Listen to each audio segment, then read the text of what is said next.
Hello, everybody. Thank you for tuning in. Much appreciated.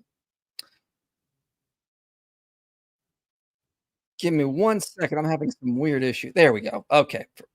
Weird issues with StreamYard today. I actually hit the countdown and then I played the whole countdown and then I realized it wasn't live and it said an error occurred. So hopefully we're all live. You all can see me. It says we're live now. So that's good. Awesome. So welcome everyone. I am flying solo today on this weekly stream. This is one I've wanted to do for months and then just keep getting sidetracked with other things and other things.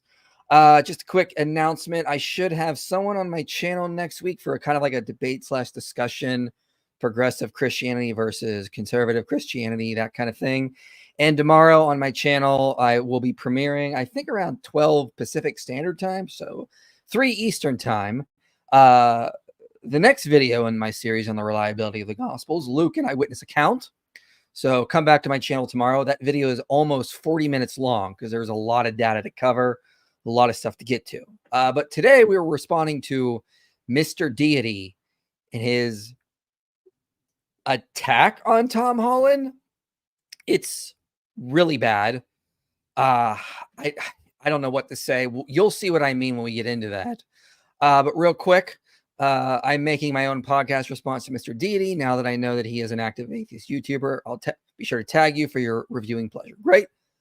Let everybody know that that's happening. So good luck with that coffeehouse dialogue.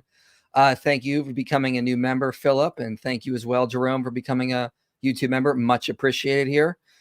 So let me explain why we're doing this. Is like Mister Deity's videos really are not well researched, unfortunately. We responded to him a year ago on this channel, and oh boy, it was just riddled with errors. But then I was actually watching Paul Ogia's channel, and he was referencing Mister Deity and saying, well, he's got this great series where he just debunks Tom Holland. So let me actually play that now so you can see what's been going on.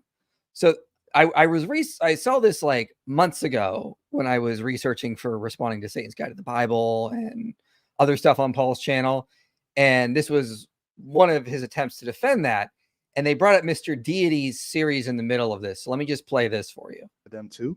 But without the Bible, we wouldn't have our current culture carrying the same moral values and duties. And some call this stealing from God, where they say, well, skeptic is stealing from God when they're going to use their moral values to judge, say, the Bible or something else, when really their moral values arose from Scripture. And there's a truth in that their societal awareness, their cultural sense of right and wrong is impacted hugely by Scripture. An interesting book on this is a book called Dominion by the historian Tom Holland, who talks about this. I've been dealing with this claim from Christians for a while, and Paul, if you'll permit me, I think this is a good place to plug the YouTuber Mister Deity, who's been doing an excellent series in response to Tom Holland's book. His series is called Dominion, Stop the Steal, and it's great. Did the Christians of the late 4th century bring us a world anything like we'd expect to see from an institution pregnant from its birth with the values of the Enlightenment? Is that what happened? Not even slightly. That would take another 13 centuries, during which Christian Europe became the absolute opposite of anything even remotely enlightened. Free speech, freedom of expression, and free inquiry were as missing in action as a Christian practicing nonviolence and turning the other cheek. Mr. Deity often makes videos that I wish I had made. Really? You're much better than that, Paul. Don't sell yourself short. Oh my gosh, I couldn't believe when I saw that. So I was like, all right. And I saw other atheists on Twitter promoting this series as a way to debunk Tom Holland. I was like, okay, this is apparently the guy who's taken on Tom Holland. Guys, it is painfully obvious, as you will see when we get into it. It is painfully obvious that Mister Deity did not read Tom Holland's book Dominion. It is painfully obvious that neither Paul or his guest read Dominion if they're promoting Mister Deity's series, because they would know that Mister Deity missed the mark in so many ways. Last week on my channel, someone asked me to respond to Robin Faith Walsh. And I said, well, first I need to read her books before I could even consider responding to her, because I feel like that's the right thing to do. It's very clear no one here who is critiquing Tom has actually read the book. It's wow. And if Paul, if you don't want to take my word for it, just go watch Tim O'Neill's interview with Tom Holland. He was on your channel responding to me. Go watch his interview with Tom. I've linked it below for anyone. Okay. The surprising thing is Tim kind of anticipated a lot of the objections the atheists were going to use against Tom. So he got a chance to ask Tom in that interview, and Tom responded in a lot of ways. And if, quite frankly, if they would have just watched that interview, you wouldn't be promoting Mister Deity, or Mister Deity would have not have made so many errors there. So the whole series that Mister Deity made is actually, it's wow. It's something. It's ironic. He talks about how enlightened secular humanists are, but he did such a very crappy job with research, and he comes across as extremely hostile and dogmatic. He calls Tom Holland a chauvinist at one point, which I'll play. It's very rude, demeaning. It's ironic because, he's like trying to say that, we're all enlightened as secular humanists, and he's very passive aggressive, doesn't act enlightened, did really poor research. I mean, like, I'm just sick of certain atheists complaining about how mean or immoral religious people are, and then they make videos like that. Like, look, if you are the morally superior group that you say you are, let's stop acting like this. So, yeah, with that, we can probably get into it here. So I'm not going to play literally everything because he repeats himself a lot of ways, but we're going to try to get into a lot of the meat and the problems here. There's a it's like a 6-part series. After each video, I'll stop and answer super chats. So if you guys want to start putting them in, I will take a break in between each video that he has, and we will respond to super chats. So this is Mister Deity attacking Dominion, which he calls Dominion, which he did not read.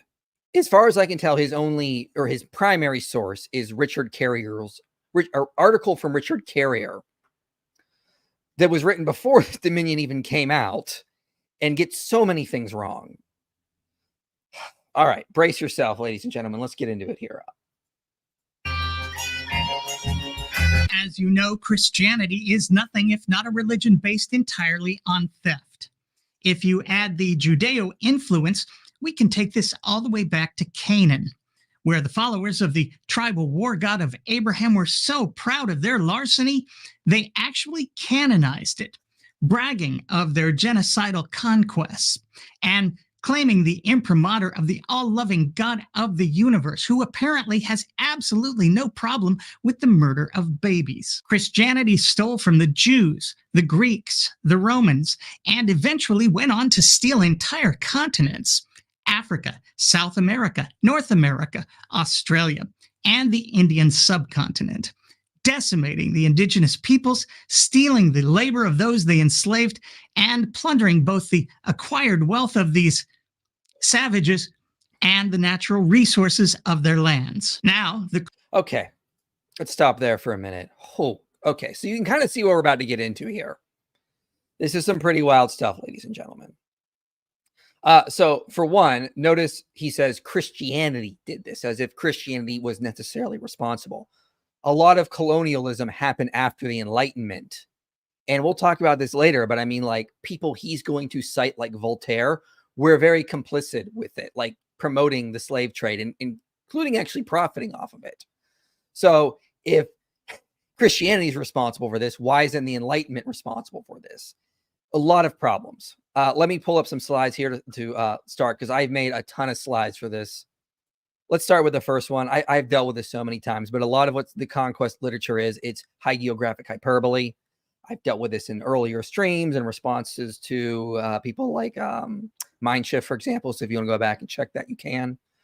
But also research points out that Christianity, when doing multivariate analyses with robustness checks, actually is negatively associated with more war and interstate armed conflict.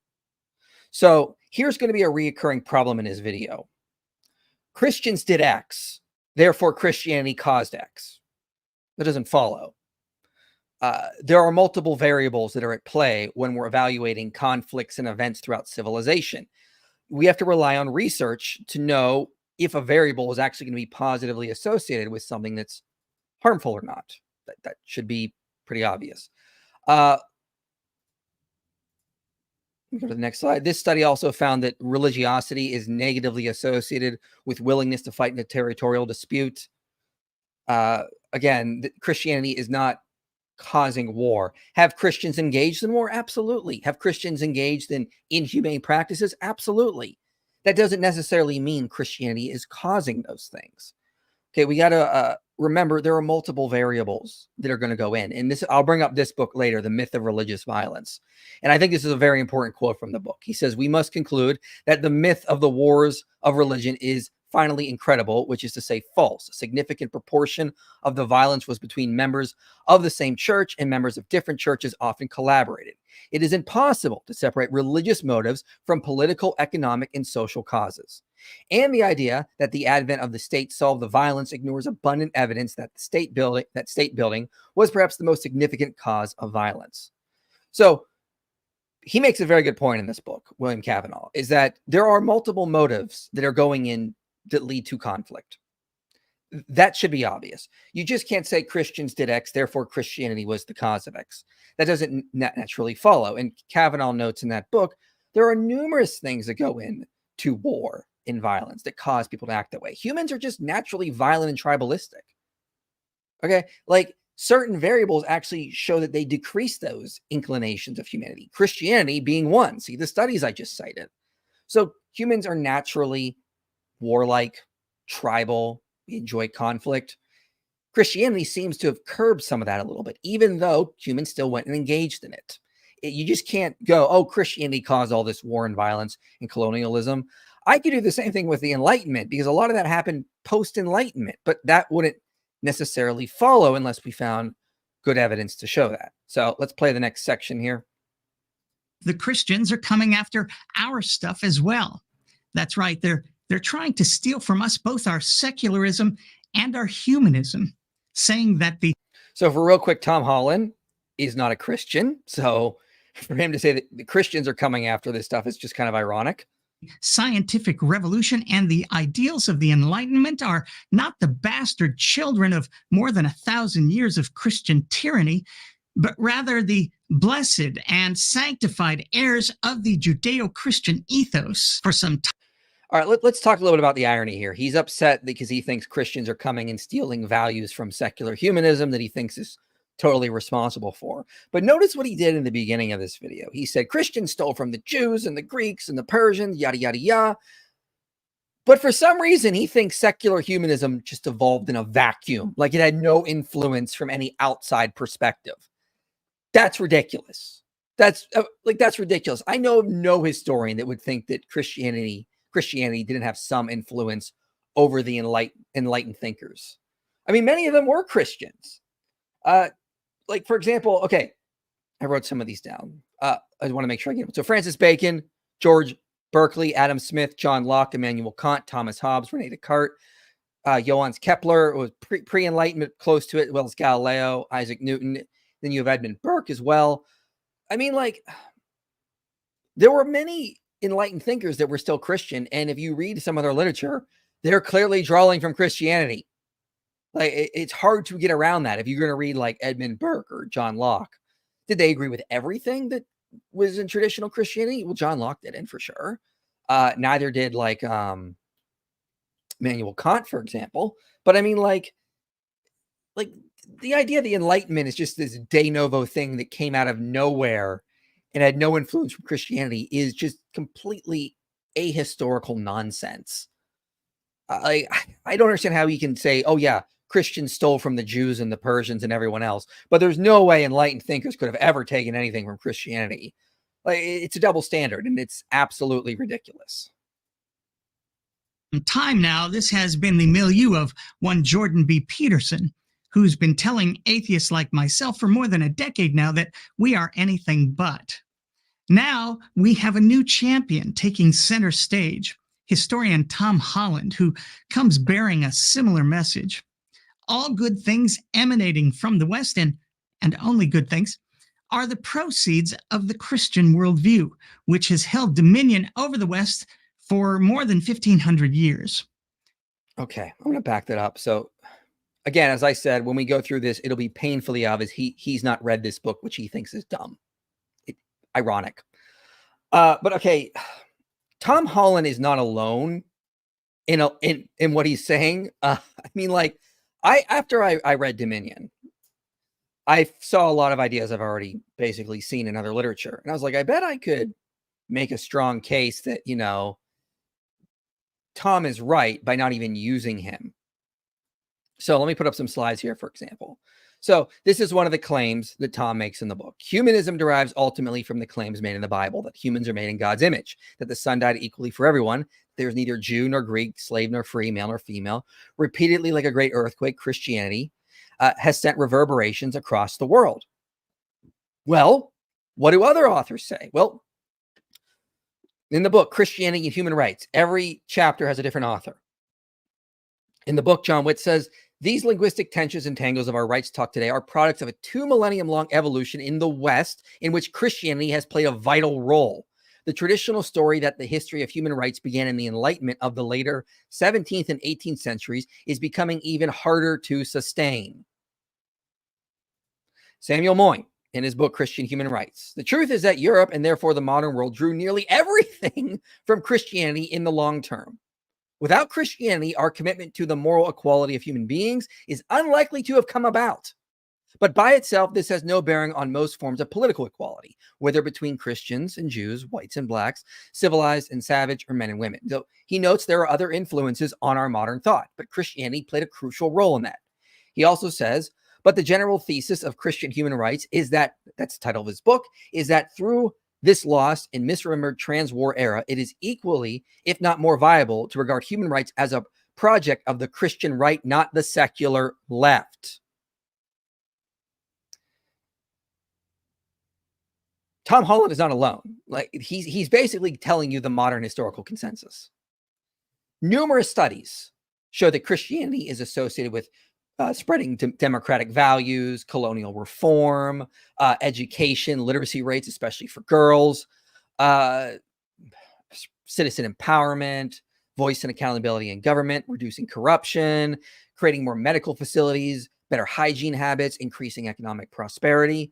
I mean, there are so many. I could read from James Simpson. I could read from Rodney Stark. I could read from Charles Taylor. There is just so much data that just shows you that what Tom Holland is saying is basically what the consensus is. This is not something that's just weird, and Mister Deity just doesn't seem to be aware of the actual research on this. Let me put up this really quickly here, since I think this is important. So this video here, this one I did about 4 months ago, I'd love for him to respond to this one. This was my challenge. I said, I'm not going to quote Tom Holland in this. I'm just going to use studies to show that basically the same thing that Tom was saying in his book. But I argued from these specific studies, and they focused on missionary activity. I've linked it below for anyone who's interested. But I got like 20 studies showing that Christian missionary activity specifically led to all sorts of miraculous change around the world. Like some of the things I mentioned, some of the studies I just had up were used in that video. So, like, what Holland is saying is not something weird or strange. It's basically what I can find to be the historical consensus. Maybe if I look more, I'll find the fact that maybe, no, there's a lot of pushback. But as far as I can tell, most historians either agree with Tom in their own way, or they will say that Christianity was at least an influence on Enlightenment and modern thought. I don't know of anyone who would deny that second one. So that's an important point. Is there anything else I wanted to say on that? I don't think so. Let me get the video back up here. I just think it's ridiculous that he just thinks that he can say Christianity stole from all these ancient cultures. But it's ridiculous to think that the enlightened thinkers took anything from Christianity. No. They somehow came out of a vacuum for some weird reason.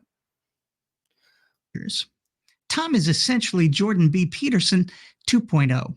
Or perhaps JBP on steroids. In his conversation with A.C. Grayling on Unbelievable, Tom says, if the West is a goldfish bowl, then essentially the water that we swim in is Christianity. But Tom has a better metaphor. Another metaphor struck me when I watched the HBO series Chernobyl about the explosion of the nuclear reactor in the Soviet Union. And what you saw there, when the reactor smashes open, you literally see the air ionizing, so you can see the radioactivity leaking. But the point of the story, of course, is that radioactivity is leaking. It's reaching Kiev, it's reaching Scandinavia, it's reaching the sheep farms of Cumbria, and people are breathing it in and being affected by it. I prefer this second metaphor, of course. Water is life-giving to the fish and mammals who swim therein. Radioactivity is life-taking. This is certainly a better description of what Christianity has brought to the world. I joke, of course, with my Christian friends. No, you don't. The funny thing about Mr. Deity is when he gets attacked in his comment sections for taking his sources out of context or not having any sources, he just retreats to this argument. Well, this is just a comedy channel. Then do comedy. Like, not this ahistorical nonsense.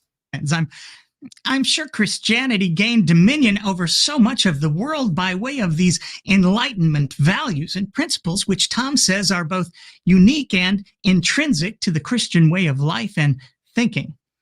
Logic and reason, compelling argumentation, gentle persuasion. Okay. So obviously he's implying Christianity is somehow anti-logic and reason with his sarcasm. Let's show a couple more slides here.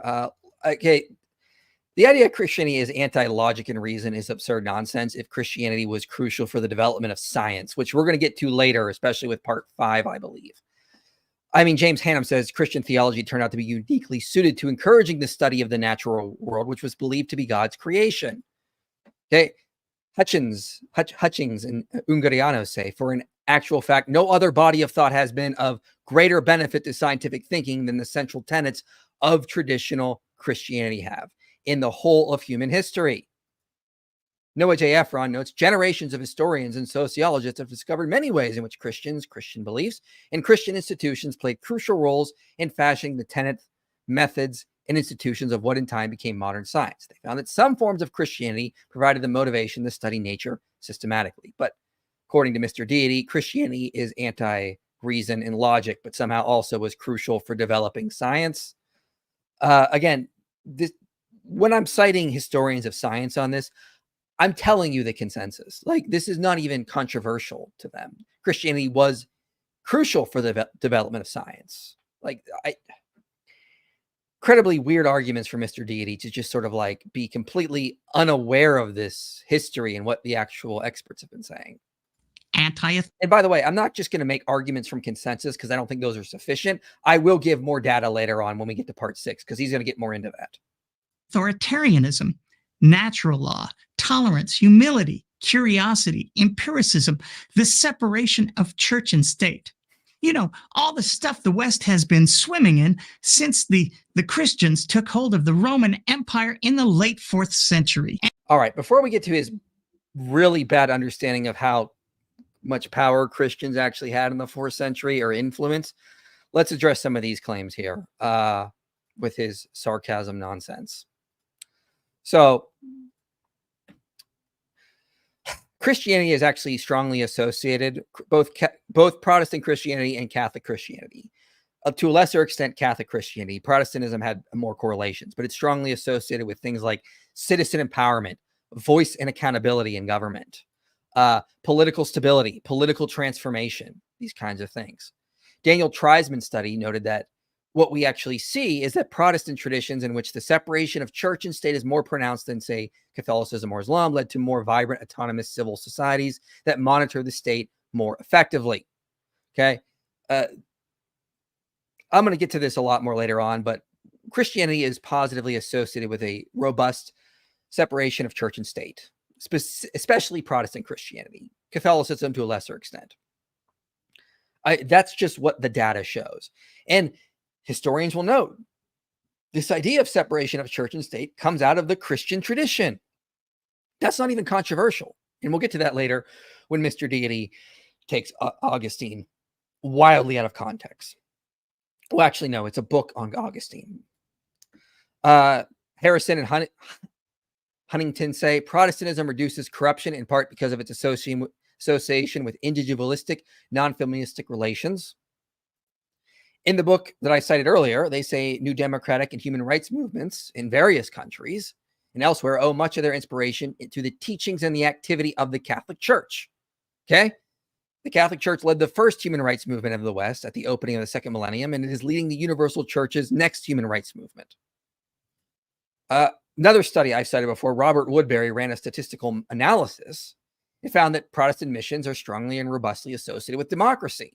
In fact, they explain half the variation in democracy outside of Europe and survive dozens of control and robustness checks. Woodbury wasn't just writing an article. He was running an actual model. He found this. If omitted variable bias caused the entire association between Protestant missions and democracy, the omitted variables would need to be strongly correlated with both democracy and Protestant missions, but not correlated with Catholic missions. More concretely, the cumulative correlation between Protestant missions and democracy is 7.07, which is extremely high for a study like this. Like that's pretty good. So yes, Christianity is associated with these positive benefits that Mr. Deity was sarcastically talking about. He doesn't seem to be aware of a lot of the sociological research. And there's our first bump in the road. Think about it. By the time Christianity took over the Roman Empire in the West and had the power to make the world in its image, Christianity had been around for nearly 400 years. America is just about to turn 250 years old.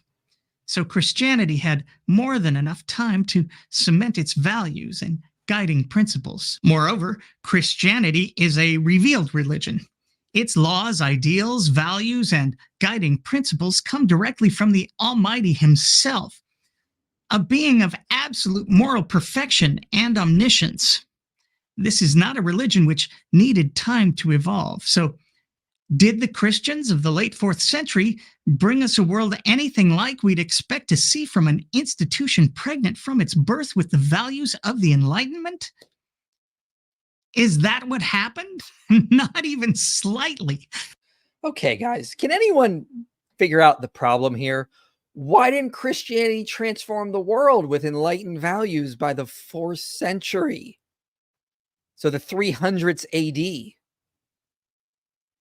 Oh my God. Mr. Deity seems to think that the moment Christianity came on the scene, it should have taken over the culture and had that much influence right away.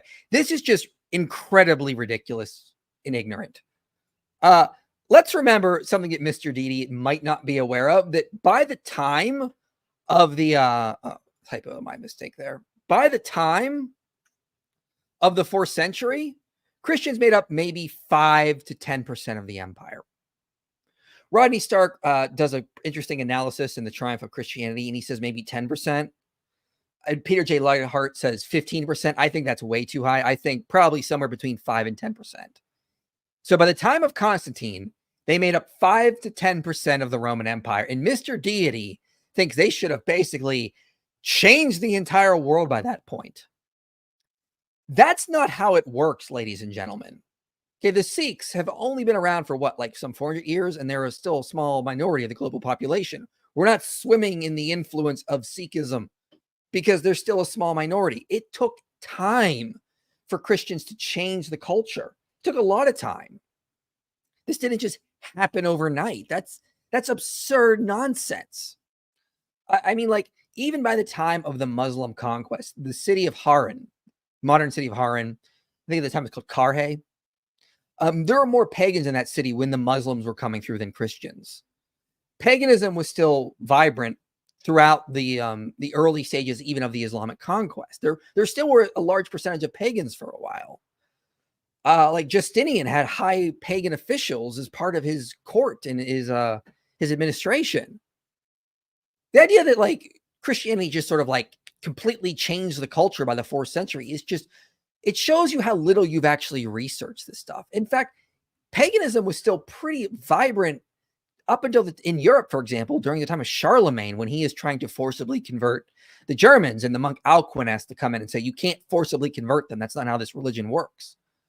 I mean, then you have the Norman conquest coming in. I mean, and you have like pagan rulers in Britain, like 1,000 years ago. Like, I think it was the one of the kings of Northumbria was a pagan, for example, after like Alfred the Great, even. Like, This is ridiculous. Like Tom Holland says in interviews and in his book, Christianity was like a depth charge. It took a while for these ideas to develop and seep through the culture. The separation of church and state took a while to develop. It starts with Jesus is saying, render to Caesar what is Caesar's and render to God the things that are God. It works through Augustine's book, The City of God, and it doesn't really fully manifest until Augsburg Confession and then the Protestant Reformation, these kinds of ideas. It took time for the culture to be influenced by Christianity. Like there were so many other influences going on. To say like, oh, well, why didn't Christianity immediately change the culture in the 4th century? Just shows you don't understand how history works or how human cultures work. Even with that, though, let's talk about some things. Okay, so in his book, Peter J. Leithart notes that Constantine actually made a lot of really good reforms in his administration. He laid down that when a female ward grows up and wishes to marry, her guardian must furnish proof that she is a virgin. If the guardian has seduced her, he shall be deported and all his property confiscated. So you can't take advantage of these girls. Sexual crimes were punished severely. Constantine decreed that rapists should be punished for being burned alive. Now, he didn't actually enforce that. It's been very hard to enforce, but it's about the moral imperative he's putting out. If a man abducted a girl against her parents' wishes, he could no longer marry her, even if she was willing. He had lots of interesting reforms. Constantine not only changed the rules for the appeals to remove some of the advantages of the rich, but also provided resources to bishops and encouraged them to dispense charity and urged his own officials to do the same. So in the ancient Roman system, you could go before a judge if you had a dispute with someone. If you lost, you could appeal it, but you had to pay a fine to appeal. The rich could just keep paying the fines and keep appealing until the poor lost money or gave out. They could also bribe judges. Constantine fought against that. In fact, what he did is he allowed ecclesiastical courts to hear civil cases. The bishops gave one hearing, gave a ruling. There were no appeals. It made it more fair because they weren't also, I'm sure it happened sometimes, but they weren't standard accepting bribes like the traditional Roman judges were. You also couldn't, pay fines to advance the case. So he actually gave the poor more power than they ever had. In fact, Constantine's endorsement of manumation, this is ending slavery, went further than that of most Christian writers of the time. Though not requiring it, Constantine did encourage it, and for that, there was no model in the early church. So Constantine actually made a lot of headway for slaves, the poor, women.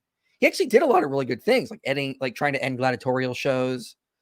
He even had laws against animal cruelty. Was absent in the early Roman world. I mean, he was actually a pretty good guy from what we can tell. Was he perfect? No. Leithart actually is pretty fair to him and actually notes some things he did do were a little off or, not really what we moderns would accept. Like he didn't just get rid of slavery. Like we would say you should get rid of slavery, but he didn't do that. Also didn't really give women as much equality as we would prefer, but he made advances is what I'm trying to say. Tom Holland also notes this in his book because I highly doubt Mister Deity actually read it. Over time, as congregations swelled and even more of the wealthy were brought to baptism, the funds available for poor relief had grown as well. Entire systems of social security had begun to emerge. Elaborate and well organized, these had progressively embedded themselves with the great cities of the Mediterranean. Constantine, by recruiting bishops to his purposes, had also recruited the network of charity of which they had served as the principal patrons. He goes on to say, brothels were full of women who, as infants, had been abandoned by their parents, so much that it had long provided novelists with a staple of their fiction. Only a few people, the old German tribe, and inevitably the Jews, had stood aloof from the exposure of unwanted children. Pretty much everyone else had always taken it for granted until that was the emergence of the Christian people. He knows people like Macrina went in and when they were rescuing these children, they were starting orphanages. They were doing all sorts of things the Romans just didn't do. Like they were effectively changing the culture in ways. Did they have the vast influence they wanted? No, but things were starting to look up. Things were starting to actually change for the better. Okay, as Tom Holland says, Christianity was like a depth charge. It took time for these ideas to influence the culture. I mean, patriarchal norms continued for a while. Old ideas they still had from the Roman world continued for a while. It took time for Christianity to change the culture slowly. All right, let me get back with it, and I'm going to get to your super chats here in a bit because I see they're piling up, but let's play a little bit more here. That would take another 13 centuries, during which Christian Europe became the absolute opposite of anything even remotely enlightened. Religious pluralism wasn't even imagined. Instead, the church spent nearly 800 years embracing Inquisition and hunting down heretics. 800 years of Inquisition. Okay. He obviously didn't look at those numbers. For whom free speech, freedom of expression, and free inquiry were as missing in action as a Christian practicing nonviolence and turning the other cheek. Okay. So this is just basic Dark Age mythology. It's modern atheist mythology. This 800 years of Inquisition. Okay. You heard it here, folks. Okay. This is just, this is actually kind of interesting that in the interview I've linked below with Tim O'Neill and Tom Holland, they note that actually a lot of what we know about the Dark Ages that atheists are repeating now comes from a lot of Protestant propaganda of the 1800s, early 1900s, just mad at Catholicism and just spreading lies. It's unfortunate, but that's what happened. And then atheists just repeated a lot of those myths.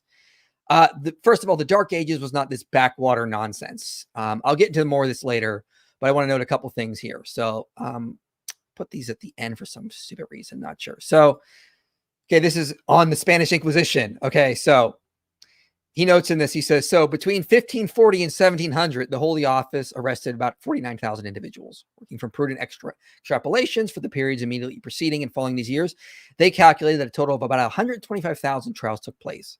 That is 1/3 of the numbers that other authors suggested. In those trials, unseemly talk and blasphemy had the list, represent 27% of the charges. Islam, 24%, Judaism, 10%, Lutheranism, which is Christianity. So obviously not a good thing in all of this. I'm not endorsing this. I'm just trying to give historical context. Okay. And other superstitious various kinds. As the sentence imposed, they calculate that the death penalty was passed in 3.5% of the cases, but only 1.8% of those condemned were actually executed. In other words, between 1540 and 1700, 810 individuals were executed. I'm not sure how that 810, I think 1.8% would be a little higher, but I'm not sure. I'm not sure what he means there. We know the death sentences were numerous before the 1500s, and a few more were passed after 1700. So it's reasonable to suppose that in the course of a history, the Inquisition was responsible for fewer than 10,000 death sentences followed by execution. Now, I'm not saying this is good, but I'm giving you context here. It's not this authoritarian nightmare that you thought it was. Nathan Johnstone, for example. Let me put up this quote I had. Actually, I'm going to do this one first. He notes the Roman Inquisition, for example, demanded skepticism until other possibilities had been exhausted and physicians had confirmed that an illness or death could not have been a natural cause. The Spanish Inquisition's 1614 instructions required also that clergy explain to their parishioners that the destruction of crops could also be natural. Isn't that what skeptics want? Most importantly, given its potential to escalate witch huntings, the Mediterranean Inquisitions displayed a marked skepticism with regard to evidence of attendance at witches' Sabbaths. So, interestingly enough, though, if you want, I've seen other historians talk about this. If you were going to be arrested, it's far better to go before the Inquisition than a secular court at the time. As noted, they didn't execute that many people. To give some perspective here, so 10,000 deaths over the course of what's the Spanish Inquisition's history. Okay, the United States of America over the course of our history has executed over 15,000 people. So more people have been executed by a secular government, the United States, than by the Spanish Inquisition. I'm not saying this is good. I'm giving you perspective and context here. It was not as bad as people think it was. Moreover, it's not this idea that this just came from Christianity. Like this was just the spawn of Christianity. Nathan Johnstone says later in his book, between the end of the Roman Empire and the late 12th century, torture had fallen into disuse in Europe. Harris, that is Sam Harris, might be surprised to learn that Christendom owed its reintroduction not to bloodthirsty clerics, but to scientific jurists concerned to free justice from the reliance on God's intervention and to champion human judicial competence. In both medieval Europe and modern-day America, then, societies that had abandoned torture contemplated its reintroduction as a rational necessity. But the medieval story, the one for which we know the ending, recounts the failure of rationalism to control its own offspring. The same thing I noted earlier when I cited William Cavanaugh's book, The Myth of Religious Violence. There are other motives at play You just can't blame everything on Christianity. There are other things that are going to motivate people to engage in torture. They're going to engage in war and engage in hate. It's not just Christianity. Like when that several years ago, a vegan went up and went to like the YouTube office with a gun and did horrible things. It was absolutely horrible. It'd be ridiculous for us to go, well, that's what veganism does. Like, no, there are other motives going on. Narcissism, mental health issues. You just can't blame that on veganism. That'd be silly. Not all vegans, most vegans aren't going to do that.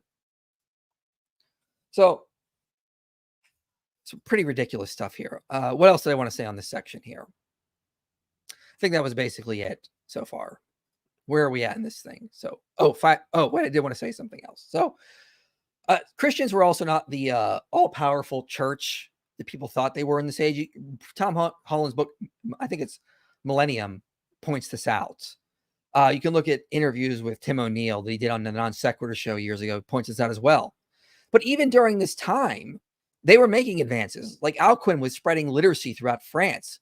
John Philoponus was making advances that we would in natural philosophy and in philosophy in general. Leo the mathematician invented a new script that was helpful for preserving a lot of ancient literature. He made advances in math and physics and all sorts of astronomy, all sorts of areas. Also, I quoted Nathan Johnstone with this aspect of rationalism. Let me put that quote back up there for you. Prior to this, there weren't a lot of witch hunts because the Christian opinion was that witches didn't exist. So the Lombard Code of 643 states, let nobody presume to kill a foreign serving maid or female servant as a witch, for it is not possible, nor ought to be believed by Christian minds. The Christians, before this reintroduction of rationalism, didn't think witchcraft was even a thing that could be possible. They were not these superstitious nut jobs. They were actually being quite rational, interestingly enough. Councils of Elvira, Ancria, and Trullo imposed penances for devil worship. This was a mild approach. Also, we see that around 900, the canon Episcopi, I think I'm pronouncing that right, Episcopi, stated that witchcraft didn't exist. So, like, if the Inquisition was solely the responsibility of Christianity and not other factors as well, why was it not happening earlier in Christian Europe during the so-called Dark Ages? We actually see in that period, they were very skeptical of this. What actually seems to have occurred, and I'm saying this is not the only contributing factor. There's obviously others, but one of the contributing factors to the rise of witch hunts and witch trials was the bubonic plague. Europe saw a third of its population wiped out. They were terrified, and it caused them to start to think, well, maybe there are some demonic powers at play we should be considering here. It wasn't what people think it was. It was actually a lot more complicated history. All right, let's play along because I've been rambling for a while. For Hitchens' sake, Christians couldn't even be true to their own canonical values, those of the Prince of Peace, gentle Jesus, meek and mild. Okay, baseless claims. It's just completely divorced from facts, and he cites no evidence for this. Indeed. This is the time in history, in the history of the West, when life was far more saturated with Judeo-Christian values, far more than it's been for the last 400 years. Okay, completely false nonsense. Completely false nonsense. Because again, there were still early influences that were spreading throughout Europe. I mean, paganism didn't die out in the 4th century. It continued on for centuries. You have, of course, the influence from Germanic pagans and Scandinavian pagans. You had a lot of other influences going on. And we saw nothing even remotely like what we'd expect to see from those swimming in the warm and friendly waters of the Enlightenment. Why is that, Tom? If the Enlightenment is Christian at its core, why was the Christian West for 1,300 years the very antithesis of Enlightenment ideals? And speaking of those waters we swim in, how exactly did it come to be that Christianity is the water we're all swimming in? Like, way over here. Okay, this is what I mean, how it's painfully obvious he didn't read the book. Because Tom talks about those periods. He goes into all sorts of things, and he talks about the good. He talks about the bad. He doesn't sugarcoat the bad. He talks about the Crusades and the Inquisition. He doesn't sugarcoat them either. Read the section in his book when you hear about Elizabeth of Hungary and what the priest Conrad did. I read that section of the book. I was like, oh, this is just evil. Like, he talks about those sections. He talks about the development of values happening in this period and how they're growing.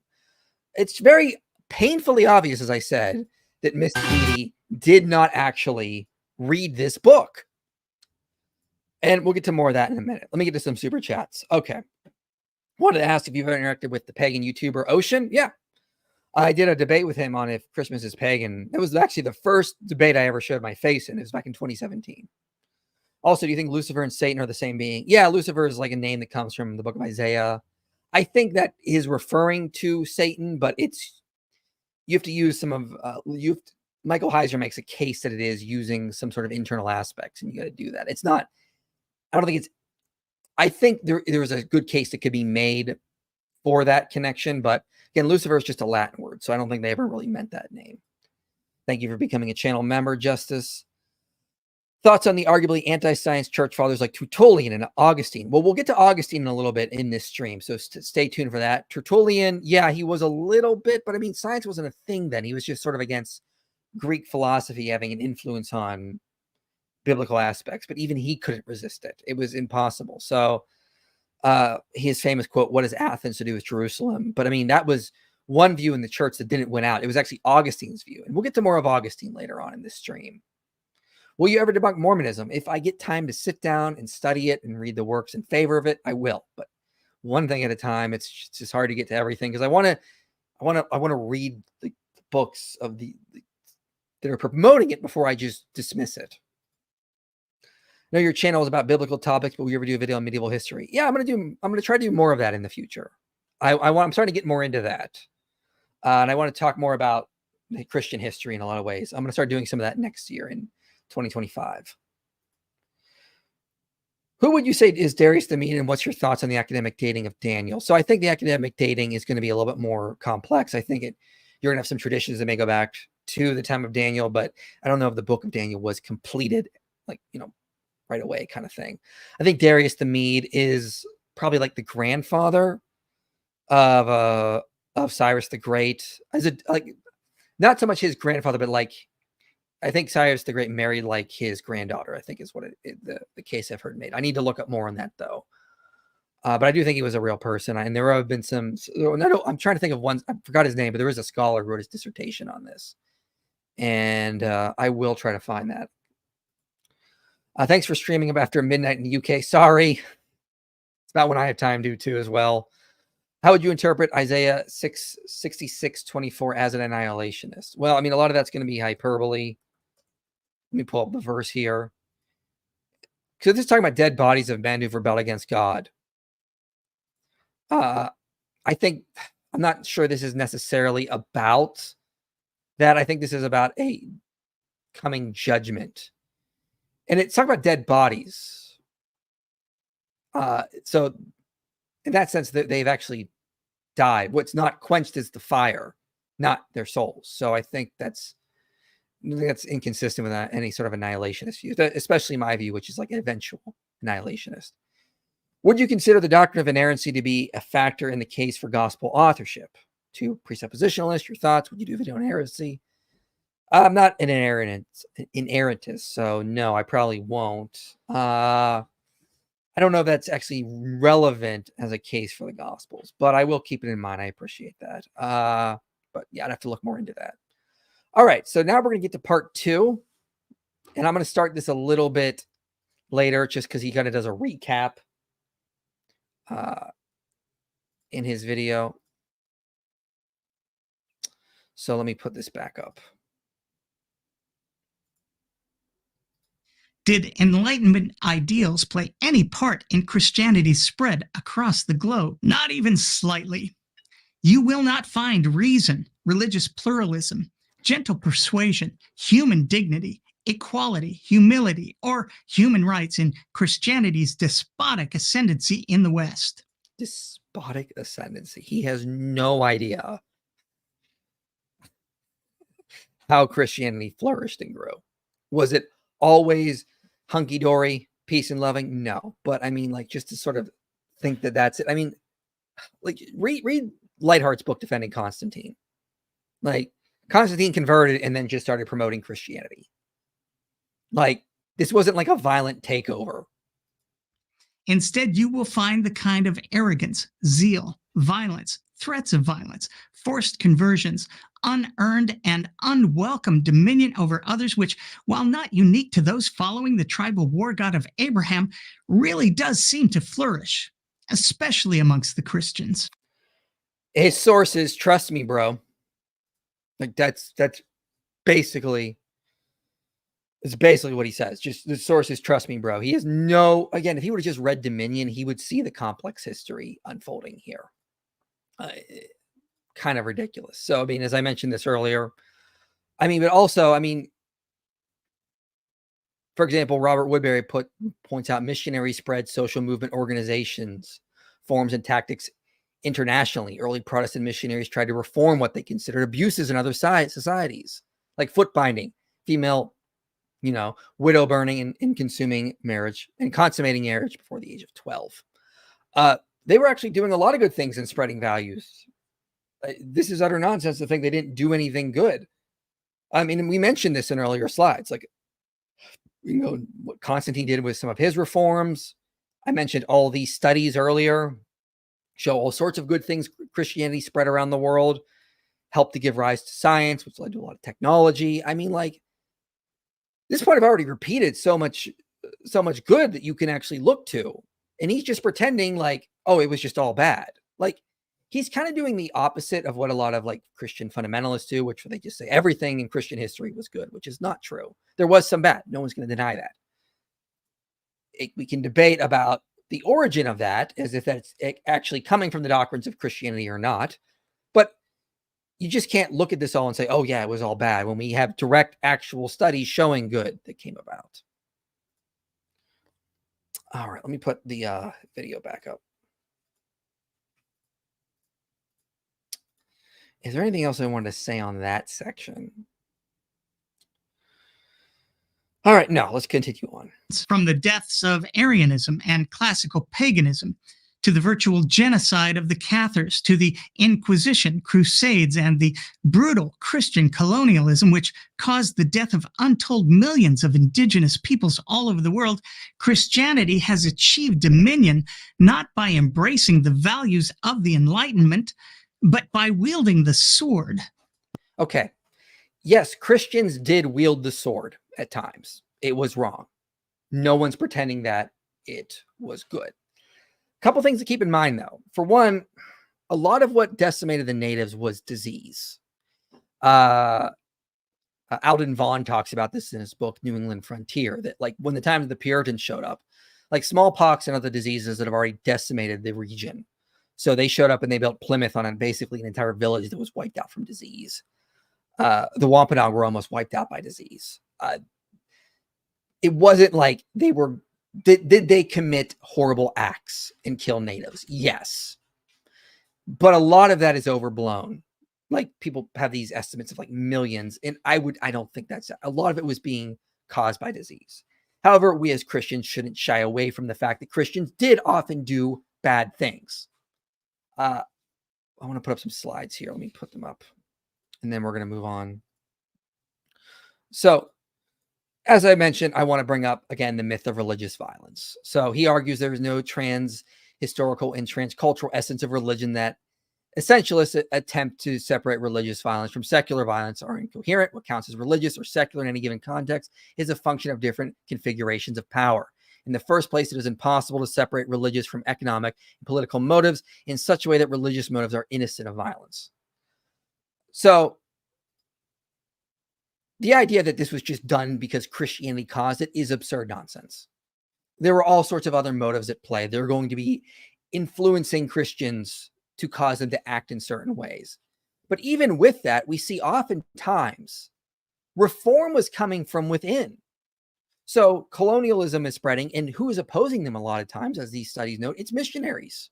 Missionaries are saying, no, you can't treat native populations like this. This is wrong. The reason, like, one of the big reasons we know all the harm that the Spanish Inquisition did, or not the Spanish Inquisition, the Spanish conquest, is because priests and missionaries were horrified by what they were doing. Like Bartolome de las Casas, like reported all the horrible thing the Spanish soldiers were doing and why it was evil and anti-Christian. This is one of the things that is interesting, is that reform often comes from within Christianity. And I'm going to get to Holland's book in a minute, because if Mister Deity would have just read the book, he would see that Holland actually discusses all that. In fact, let me just put that up now, because I think it's important. You can actually see Holland talking about this kind of stuff. Like, he's not shying away from it. He talks about the murder of the Cathars, the destruction of the Cathars. Like, here he is. He's talking about the Cathars in, what is it? Chapter 10. You can pause and read if you want. I mean, he talks about the Inquisition. He talks about all sorts of bad things that happen. You know, I mean, like, he doesn't shy away from this stuff, but it's actually part of his case on how Christianity changed the world and why we're living in a culture saturated by Christianity. Let me explain what I mean with an example. Lately, I've been dealing with Muslims, as I'm sure a lot of you are aware, specifically around the idea of child marriage, which we all know is horrible. And one of the things I wish would happen is that Muslims would do what we Christians often do when it comes to things like this. Yes, that happened. It's horrible. We condemn it. God worked through imperfect people.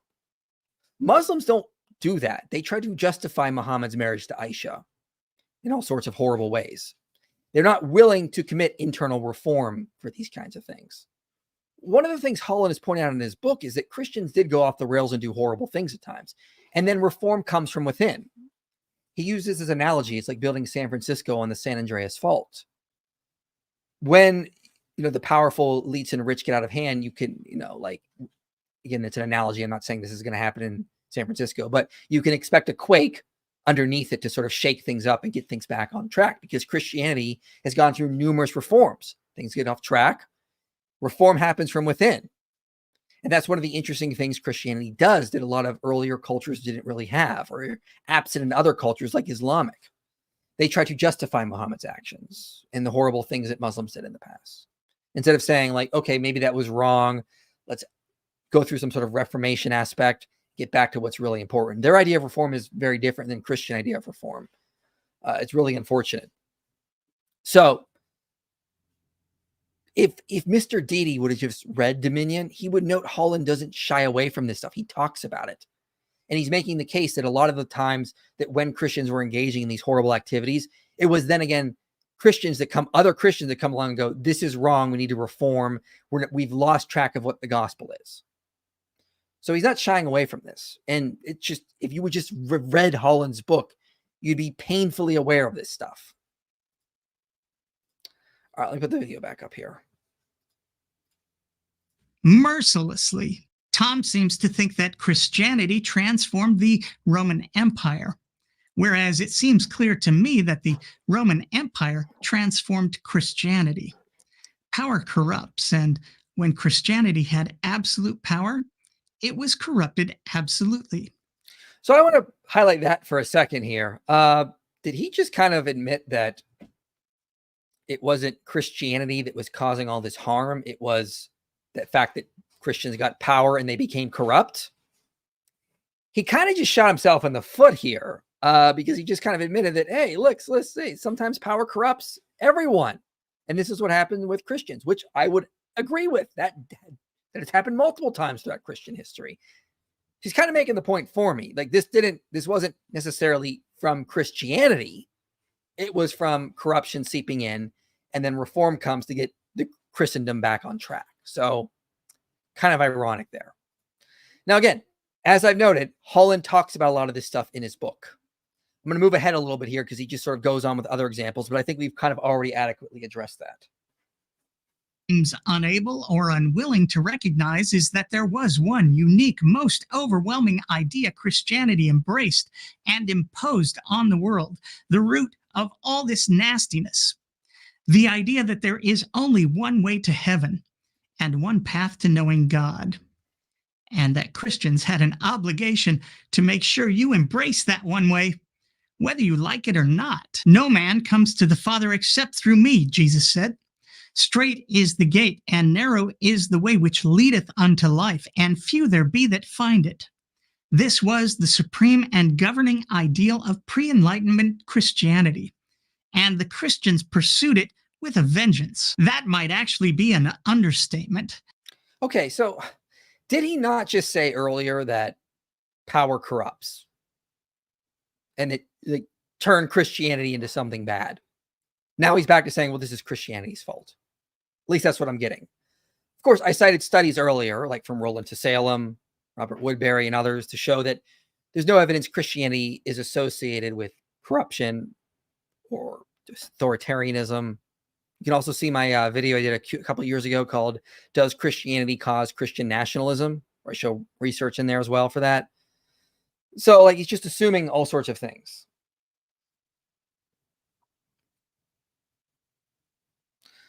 All right, let's play the next section. And the margin for error, oh my hitch, it was microscopic. Friar Luis de Leon educated himself on and devoted himself to the translation of Christian religious texts. He was imprisoned for 5 years and barely escaped execution for translating the Song of Solomon into Spanish. He also criticized the Vulgate translation of the Bible, which had recently been made the official translation at the Council of Trent. The outrage, right? I mean, this guy clearly deserved to die, but somehow he got away with it. Yeah, he was cleared of all charges and then became a lecturer at universities in Spain.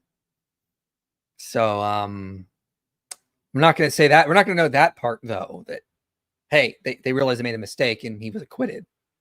This quest for doctrinal purity, the idea that there is only one. Also, once again, that's an example of Christians versus Christians. And you see reform trying to happen. Hey, let's make scripture more accessible to everyone. And then we see these reforms go through and then Christendom follows suit. Like, the guy he just mentioned was a Christian. Like, oh my goodness. Very narrow path to heaven. And viewing anyone not following that path with absolute precision as a threat to the souls of everyone around them is what drove the Inquisition. This is the primary motivating ideal of pre-Enlightenment Christianity, the ideal that locked up Galileo for the rest of his life. Okay, I just had to post a video to Twitter, TikTok, Instagram today on Galileo again.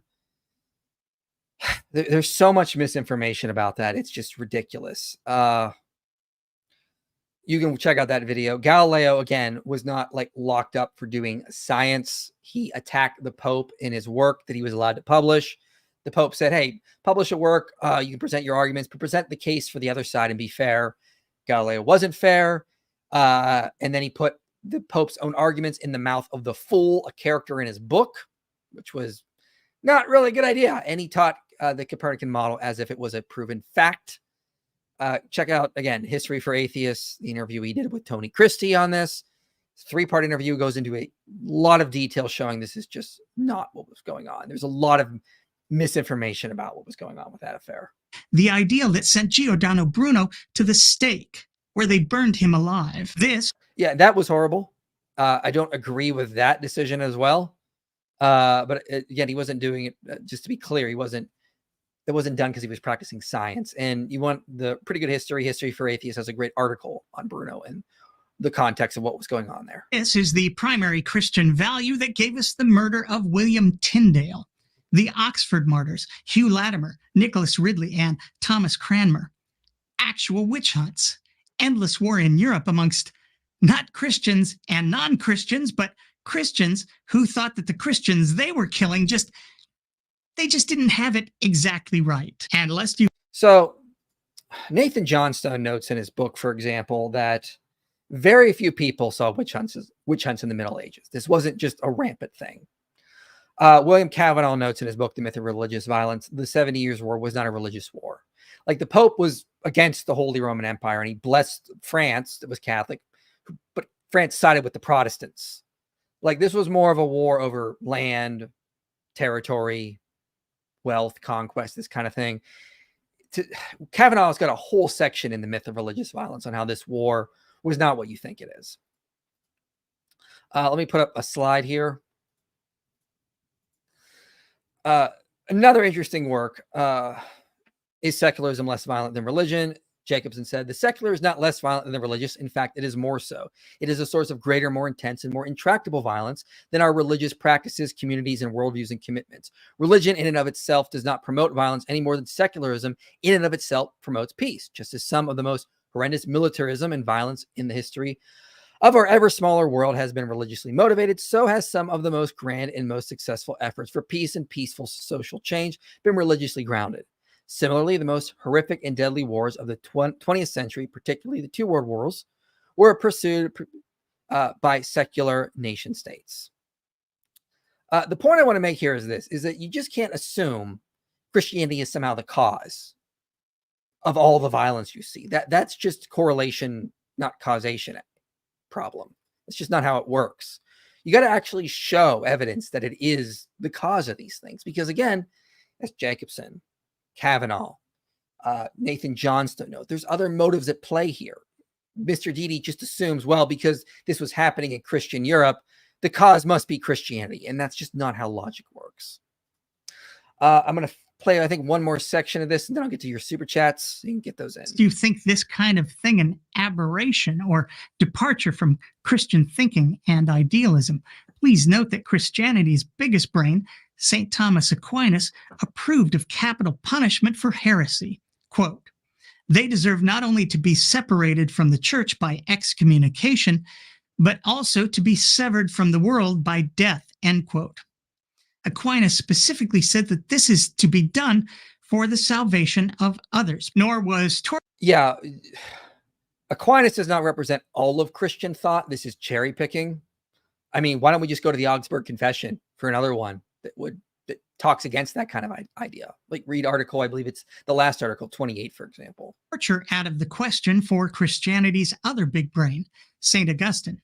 From Alan Ryan's On Augustine, the Two Here we go. Cities, quote, Augustine took it for granted that being coerced into receiving the truth was a benefit, not a burden.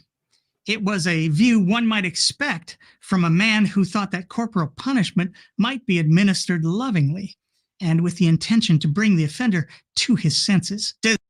All right. So I got that book. I went, and so I even took some screenshots just so you can see this. So Alan Ryan's book. Here is page 94, page 95. This is just before the quote that Mister Deity just read. So I'm going to read this here. Okay. The personal element in Augustine's reaction is not important. More important is this: Augustine's account of the limited utility of the earthly city, taken in conjunction with everything he says about the mixed nature of all earthly associations, including the church, leads naturally and readily to the thought that the task of the state is to care for externals, to keep the peace, to regulate property, and to perform useful tasks, such as providing law courts to settle disputes. Deep matters, questions of the meaning of life and the ultimate reward of virtue must be settled elsewhere. Coercion is the natural and proper instrument of the state, but force is not an argument. We can frighten people into behaving as we wish, but we cannot frighten them into unforced belief in what we wish. Eventually, this was the soil that nourished the Protestant conception of toleration. Nourished the conception of Interesting. Okay.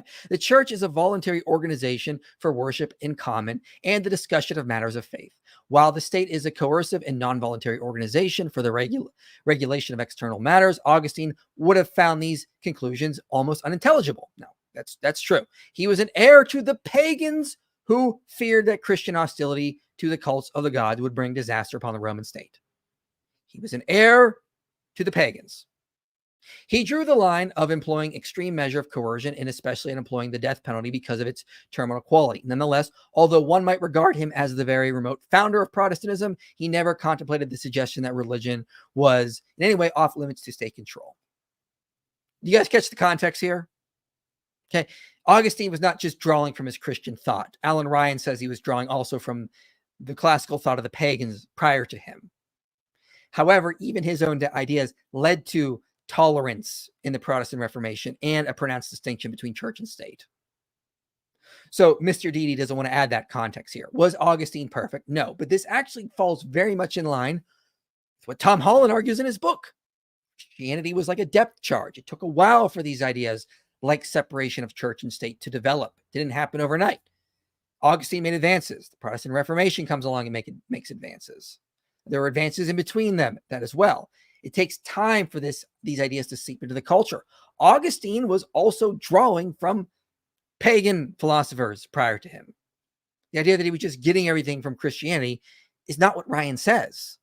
But Mr. Deity wants to quote mine him and not show you the full context. That's just not being honest. All right, let's move along. Does any of this sound even slightly enlightened? Okay, admittedly, Aquinas's thoughts there sounded a little like Voltaire's death to heretics, right? And those comments from Augustine might as well have been lifted right out of David Hume's An Inquiry on the Coercion of Infidels. I believe it was Rousseau who said to turn the other cheek before you rob them of their lands, property, and any hint of human dignity. Yeah, I think it's in the very first part of Julie. So this just shows how ignorant he is on the Enlightenment and its effects. He cites these guys as if they're like the antithesis of everything that is Christianity. They're all good, and the Christians are all evil. Look at what Augustine was like. Look at what Thomas Aquinas was like. But look at how good these intellectual thinkers were. Well, let's talk a little bit about these guys here. Mister Deity wants to claim them as like the founder of founders. I would say they probably like at least influential or founders of secular humanism. But who were these guys? They were not who you think they were. So, for example, one historian says of Voltaire held that white people are superior to, just like, not going to say that, are superior to monkeys and monkeys are superior to oysters. This is Voltaire, ladies and gentlemen. That the guy that Mr. Deity wants to claim is responsible for all of our enlightened values that we have today.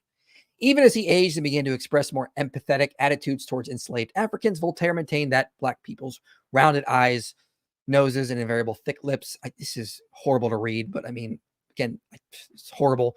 Measure of intellects, so and so on, make them different between them and other species of men. He was a polygenesis. He held the polygenesis. He thought they were of different species, basically. He thought, the Europeans were superior. Just nonsense. His views were not simply a product of their time. Even when compared to other elite 18th century philosophers, Voltaire's arguments sat at the extreme end of the spectrum of Enlightenment attitudes towards race. He also, in this article, he notes that Voltaire basically also was like not against slavery, especially transatlantic slavery.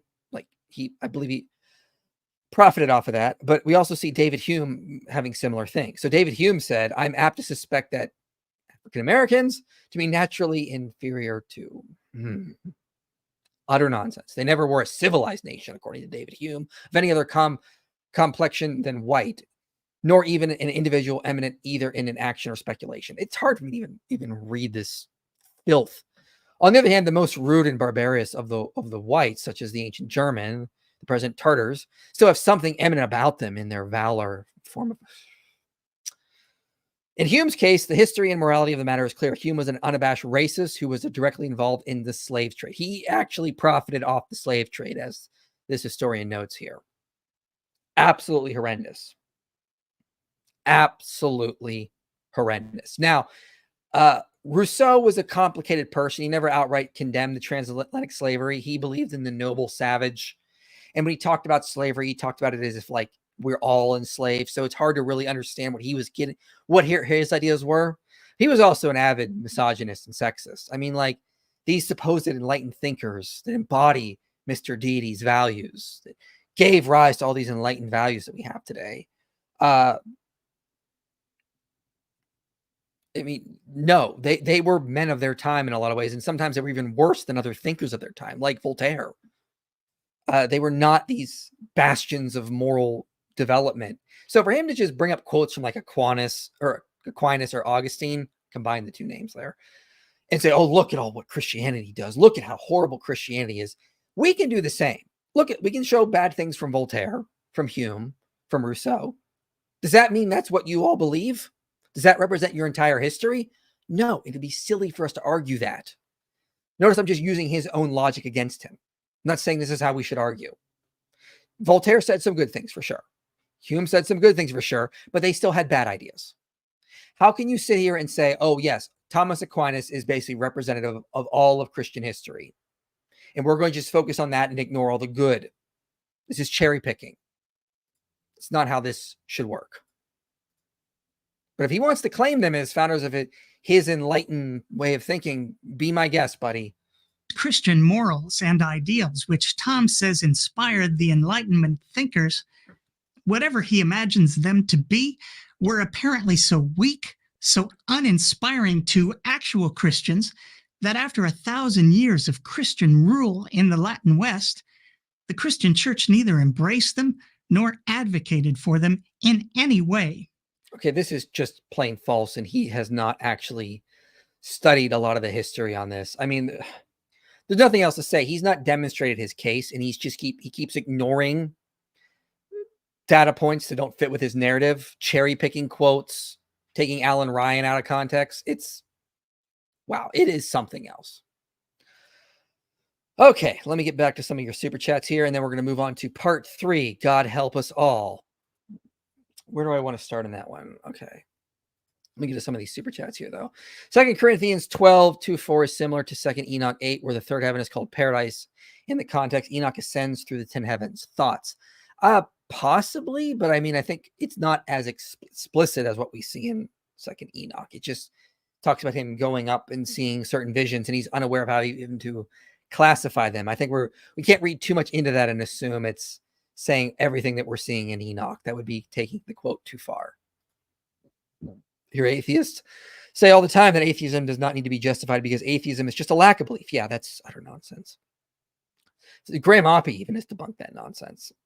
That it was defined as a positive claim that God doesn't exist. Yeah, check out Graham Oppie.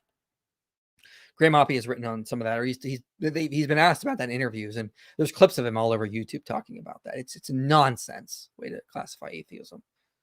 Thank you for all your work. Love your content. All I have to say about this video this guy made is it's very distracting, and all the random catchphrases in the background are horrible for his argument. Yeah, those don't help his case. They just distract from what he's trying to say, and it's hard to focus on what he's saying with those stupid comments he's putting on the screen. St. Herman of Alaska notably opposed the abuse of Alaskan natives by the fur trade at his own risk. Orthodox missionaries live with them and among natives. Yeah, this is what we see often throughout Christian history. It's that colonial powers come in, they try to exploit the natives, they oppress them. Who comes in to defend them? It's always Christian missionaries. Are Christian missionaries perfect? Did they do bad things? Yes. But often the general trend we see is colonial powers come in and Christian missionaries come in to defend the natives. That seems to be the general trend. Now, you can always find exceptions to that, but that doesn't change what the general trend is. What evidence would change your thoughts on creation? Could anything make you a young earth creationist instead of a Waltonoid or any other view? Data, show me the earth is young. If you want to get me there, don't even talk about Walton. Just go respond to geologists and cosmologists and physicists. And I've found those arguments to be incredibly unconvincing. Thank you for the super chat, Michael. Much appreciated. Thanks, IP, for all your work. Thank you for the super chat. I don't know how much that is in US dollars. What's like, I think that's New Zealand, so it's pretty high. So I appreciate the generous super chat, but watch it be like some currency and it's like $2. But no, I don't think it is. But thank you for it anyway. I always thought I was a Christian nationalist because Christian nationalists told me that Christian nationalism is defined by the belief that a country would be better off if everyone were Christian. Well, yeah. And you're absolutely right, Derek. That's not what Christian nationalism is as it's defined in sociology. It's the belief that a nation should be promoting a form of Christianity actively with funds and coercion. And it's also the belief that Christianity should be in the business of protecting ethnicities and national borders, which is just nonsense. That's not what Christianity is about or has ever been about. In fact, read The City of God. Right there. Read The City of God. It's a good stepping stone as to why Christian nationalism is just wrong. Okay, now we're going to get to video 3. I'll get to some super chats in a little bit here, but we're making pretty good time, I think, in terms of how I wanted to go with this. So, yeah, let's play some of this. At the very least, Christianity owes us an apology, right? Does it? I mean, we could have had moral, ethical, scientific, medical, and technological progress all these years, but instead, Christianity gave us the strappado, the rack, forced conversions, witch hunts, homophobia, misogyny, and endless conflict. That's right, folks. Christianity is responsible for misogyny. It never existed in human nature before Christianity. It's clear. All these things are clearly Christianity's fault. I mean, you can't ignore the logic in his sources. Trust me, bro. Not cool. Tom says Christianity gets the credit because those responsible for the scientific revolution and the Enlightenment were swimming in Christian waters, which contained the very ideals of these movements.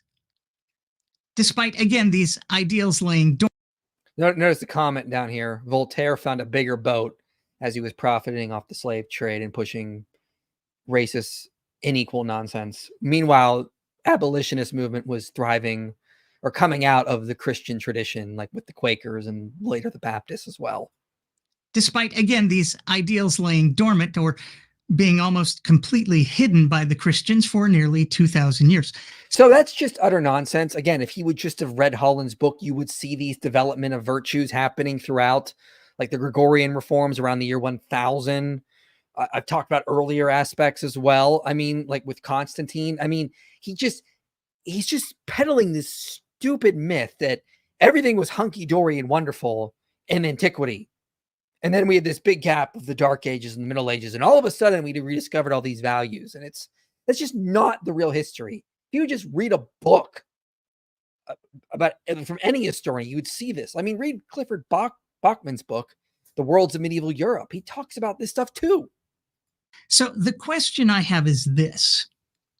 What kind of waters were the Christians swimming in when Christianity took the stage? Well, that would be Hellenism, which has nothing to do with hell or your sister's friend Helen, who lives up the street.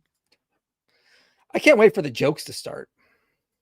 Once Alexander the Stupendous conquered the Persian Empire in the 4th century BCE and ruled the world from North Africa to India, the ancient world was saturated in Greek culture for hundreds of years. This was the water early Christianity swam in and almost never stopped. The founder of Christianity, the real founder, the guy who made sure I could eat bacon and keep the tip of my penis, the Apostle Paul, was a Hellenized Jew who... Okay, I'm so sick of this stupid myth that Paul was the founder of Christianity. Like, obviously, Paul didn't write Mark. Obviously didn't write John, Epistle of James.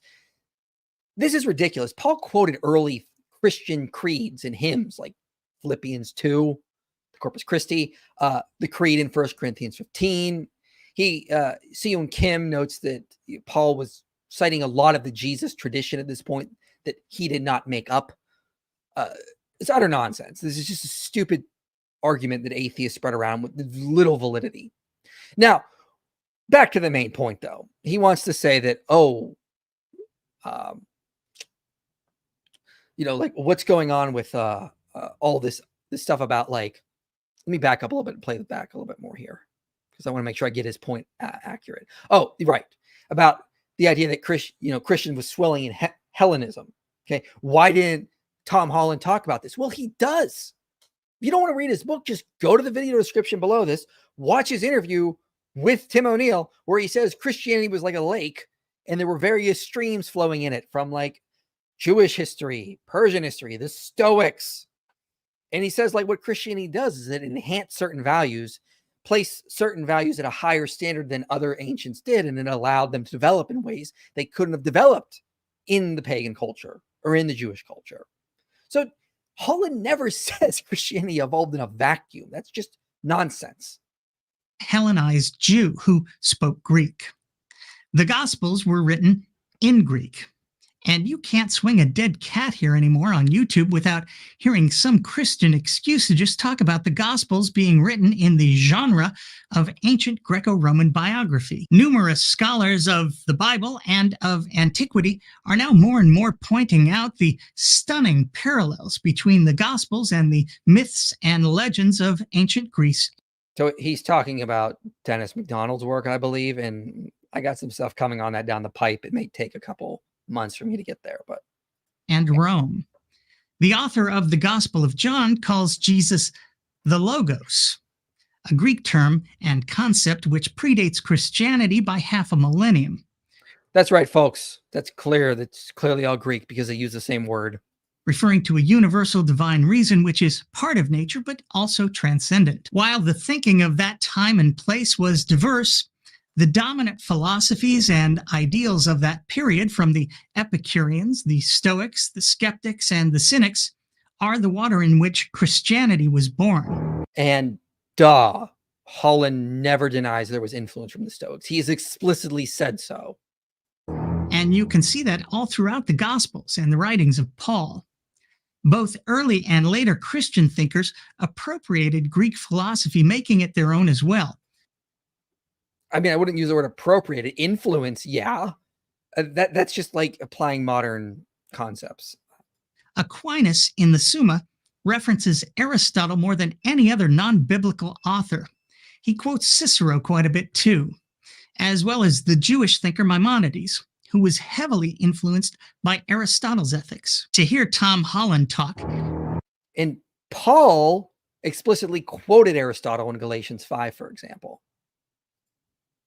Tom Holland talk, and I have watched an almost unending stream of his interviews, you'd think that all of the genuinely and transformative thinking of the Enlightenment and the scientific revolution have no precedent whatsoever in the ancient world.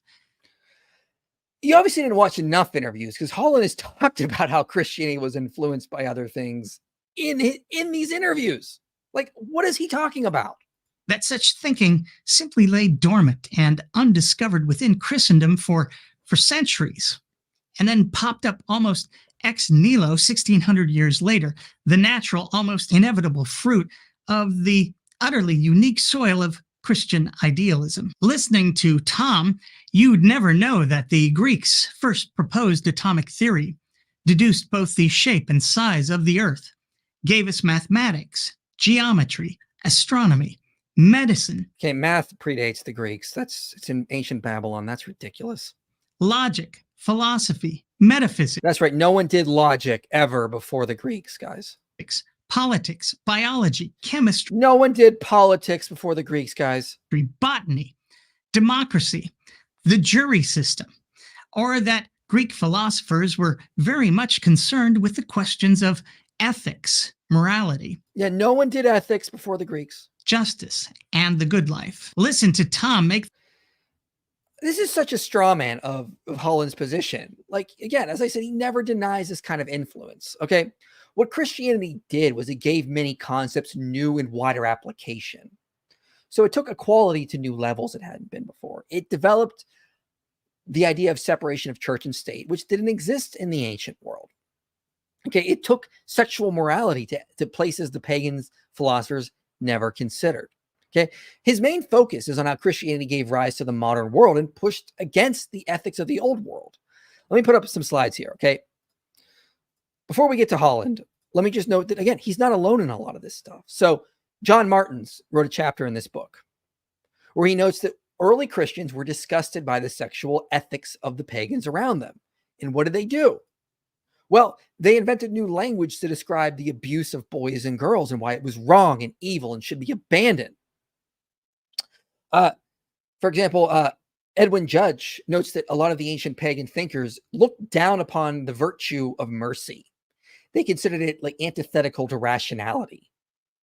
Like, mercy is something you do out of pragmatic concerns. Like, you have to be merciful sometimes because you just can't kill all your slaves if they mess up, because you still need them to do work. So you got to show mercy, but it needs to be curbed, is what they thought. Not all, but some did that. In Christianity, mercy is a great virtue that we employ because God is merciful. And we just assume today that it's good to be merciful. That wasn't evident in the ancient pagan world. And again, this isn't coming from Holland. This is coming from other authors who have found similar things. Christianity fundamentally changed the way we looked at ethics. In Christian virtue ethics, for example, the greatest virtue is love. That wasn't the greatest virtue in Aristotle, for example. They placed a strong emphasis on courage, for example, as being one of the greatest virtues, which is a virtue, but what we identify as the greatest virtues would be like love, joy, patience, peace, kindness, these kinds of things. So Christianity didn't evolve in a vacuum. No one's saying that. It was clearly influenced by Aristotle, by the Jewish scriptures, by the thought around it of the day. No one denies that. But what they did is they took these ideas and they transformed them in new ways. They started pushing equality, like in Galatians 3, neither Jew nor Greek, male nor female, free nor slave. They started pushing sexual ethics that went far above and beyond. Here's, let me put up the next slide here. Here's one example Holland talks about. This is happening during the Middle Ages, ladies and gentlemen, when apparently all these Christian ethics are remaining dormant, according to Mister Deity. Again, if he would have just read the book, he would see this. So in the ancient pagan world, women were basically the property of their father or next male kin. They were used to be given off in marriage, whoever they wanted to make trade alliances, to strengthen bonds with other families. The Christian church started pushing against this because women had inherent rights. So he says, priests were authorized to join couples without the knowledge of their parents or even their permission. It was consent, not coercion, that constituted the only proper foundation of a marriage. The church, by pledging itself to this conviction and putting it into law, was treading on the toes of patriarchs everywhere. Here was a development pregnant with implications for the future. Opening up before the Christian people was the path to a radical new conception of marriage, one founded on mutual attraction, on love. Inexorably, the rights of the individual were coming to trump those of family. God's authority was being identified not with the venerable authority of a father to impose his will on his children, but with an altogether more subversive principle, freedom of choice. These are ideas that are beginning to grow and develop in the Middle Ages out of the Christian tradition. Mister Deity would know this if he just read the book. We see also similar, I'm going to get to slavery in a little bit here, but we see also the similar aspects when it comes to slavery. Again, in the ancient world, I'll just do slavery now. In the ancient world, slavery was ubiquitous. Everyone just assumed it was. The Stoics didn't like slavery, but they said it was a necessary evil. So they had these ideas of equality, no doubt. But they didn't. Christians took this much further throughout our history. The first one to ever suggest that slavery should be abolished was Gregory of Nyssa, building on things that Paul says in his letters, for example, things that Jesus said as well. What happened? Okay.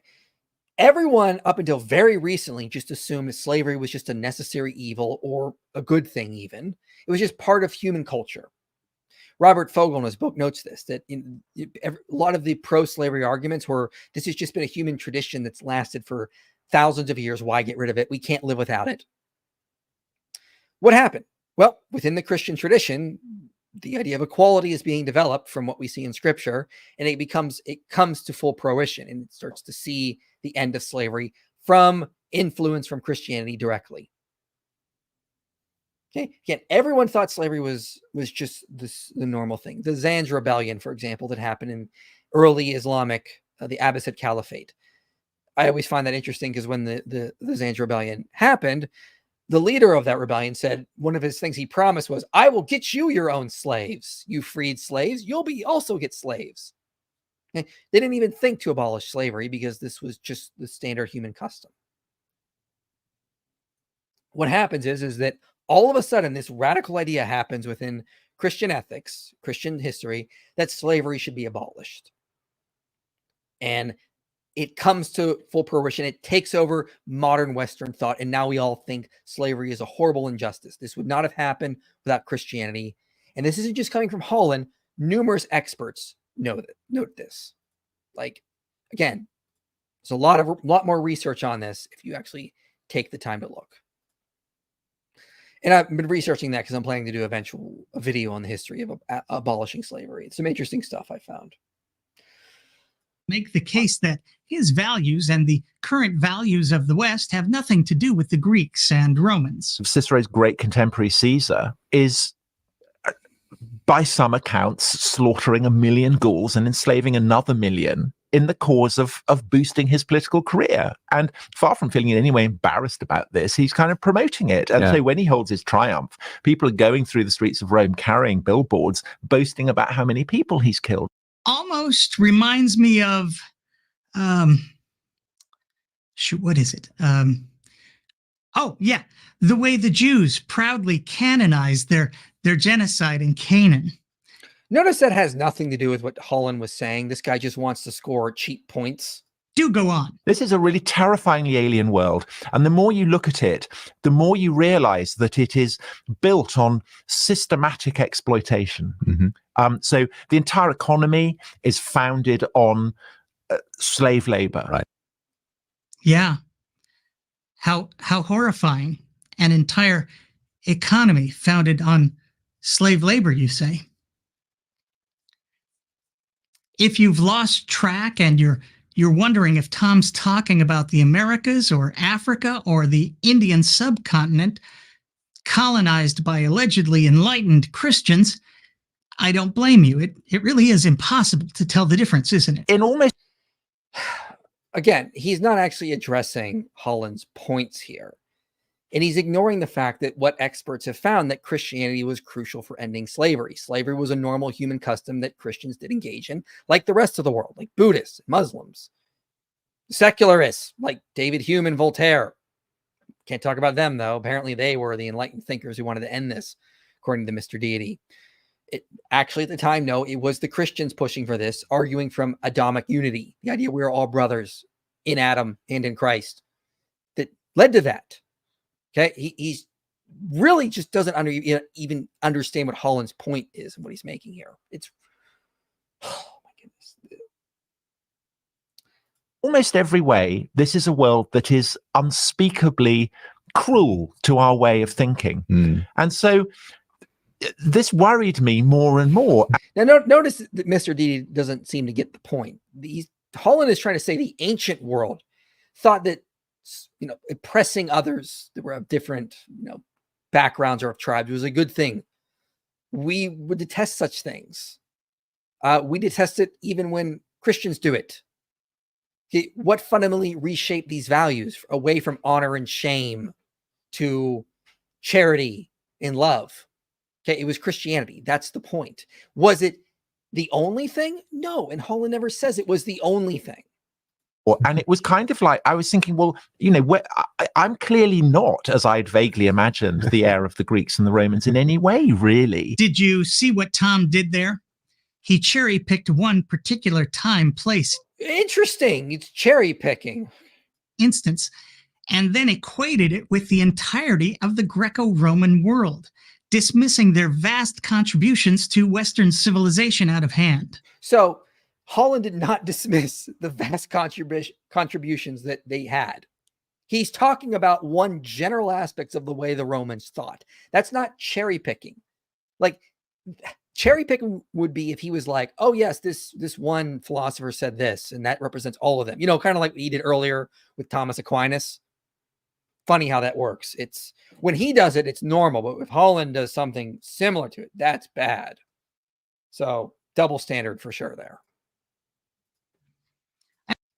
I wonder if, I wonder if using Tom's logic, I could do the same, but with Christianity. You literally have been doing the whole this whole time, dude. Like that's literally what you've been doing this whole time. And so he goes on to try to do that and basically just says the same thing he's already been saying. It's all right. Well, we got through everything I wanted to get through in part 3, and I'm going to get part 4 up here in a minute. But first, I'm going to get to your super chats. And also, as I go on, I'm probably going to skip around more because he just repeats himself a lot more in the later parts. So great stream as always. Keep doing what you're doing. I'll have to catch the rest later. Football season starts tonight. Well, sir, that is ridiculous. Why would you go do that? IP, will you respond to Planet Peterson? I already did. So I just posted it on TikTok, Instagram, and Twitter today. Go to those pages, subscribe, and you can see my 9-minute response.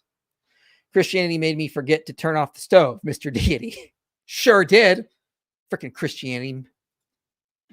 You've helped me tremendously. Please consider modulating the sarcasm and sharpness. I know you have sort of a frustrating falsehoods, but the power of your argument is tethered to the strength of your character. I appreciate that. I understand where you're coming from, but I mean, the more I do this, the more I learn that these are natural and tools that we need to use. Jesus used sarcasm. He used insults. I mean, read Matthew 23. Paul said in Galatians, I wish my opponents would emasculate themselves. He was not being charitable. Read the church fathers. Read how Tertullian deals with heretics, or St. Augustine. St. Augustine just is very mean to Faustus, for example. Saint Jerome as well. I mean, like this, the idea that we all have to be doormats or just always be nice is not true. We can use rhetoric. We can go after people who are not being nice to us. And this is in the Christian tradition. So I appreciate the super chat. I appreciate your concern. I have found in my experience when we're just nice guys, people walk all over us. There's a reason there's a saying, nice guys finish last. Sometimes we need to stand up for what we believe. We need to be wise as servants, or wise as serpents and gentle as doves. Okay. Notice I'm not attacking his character. Okay. Notice I'm still trying to keep my calm and not go after him. I'm trying to employ those methods, but that does not mean we're always nice. Jesus said, don't be as nice as a golden retriever. Sometimes we do need to be a little harsh like he was with his critics. Zanj in Arabic. Oh, okay. I didn't know that. I apologize if I offended anyone. So that's not good, but yeah. All right. Appreciate the super chat. All right. Let's get back into it. We're moving on to part 4 now. And this is where the flat out lies are about to begin. So let's start here. Christianity to thank for the Enlightenment, because Christianity is the water that the Enlightenment thinkers were swimming in, then we clearly must thank Christianity every bit as much for fascism, Nazism, and communism, along with the Inquisition, the Crusades, Holy War, etc., as these ideologies and events all flowered in those same Christian waters. Right? If he just had read the book, like, for the love of God, he calls Tom Holland's book Dominion dumb, and he doesn't even read it. Like, ironic. Like, you're the one who's not, like, he addresses these kinds of things. Okay, you just can't say, Tom Holland does not just say Christianity existed, therefore it gave us all these good things. He makes cases. He shows how the separation of church and state developed. He shows how certain moral values we have from equality trace back through the Christian tradition. He does not make this ridiculous straw man that Mr. Deity has, that Tom just said, oh yeah, Christianity was around and therefore it's responsible for all these good things. No, I've just been talking for a while, Rain. It's just going to happen. All right. My voice will get a little more cracky as I keep going. But for example, he talks about Hitler. He notes, for example, that Hitler was actually fighting against Christianity. He was a reactionary. He was reacting to Christianity and wanted to undo a lot of the stuff that Christianity did. It's not what Mr. Deity thinks. Excuse me. It's a site. So if Mr. Deity wants to actually show this, he should show how the ideas of Hitler actually gave rise or came from the Christian tradition, or he was borrowing this. Holland pushes back on this and shows that in a lot of ways, Hitler was reacting to Christianity and wanted to undo a lot of that stuff. You just can't make this ridiculous straw man that Christianity existed, therefore it's responsible for all the good. That's not what Holland is saying. He acknowledges other influences. He acknowledges that there were certain factors at play. What he does in his book is he traces traditions that come out of the Christian tradition. All right, I'm going to put the video back up here now. Doesn't like that idea. I know, I'm as shocked as you are.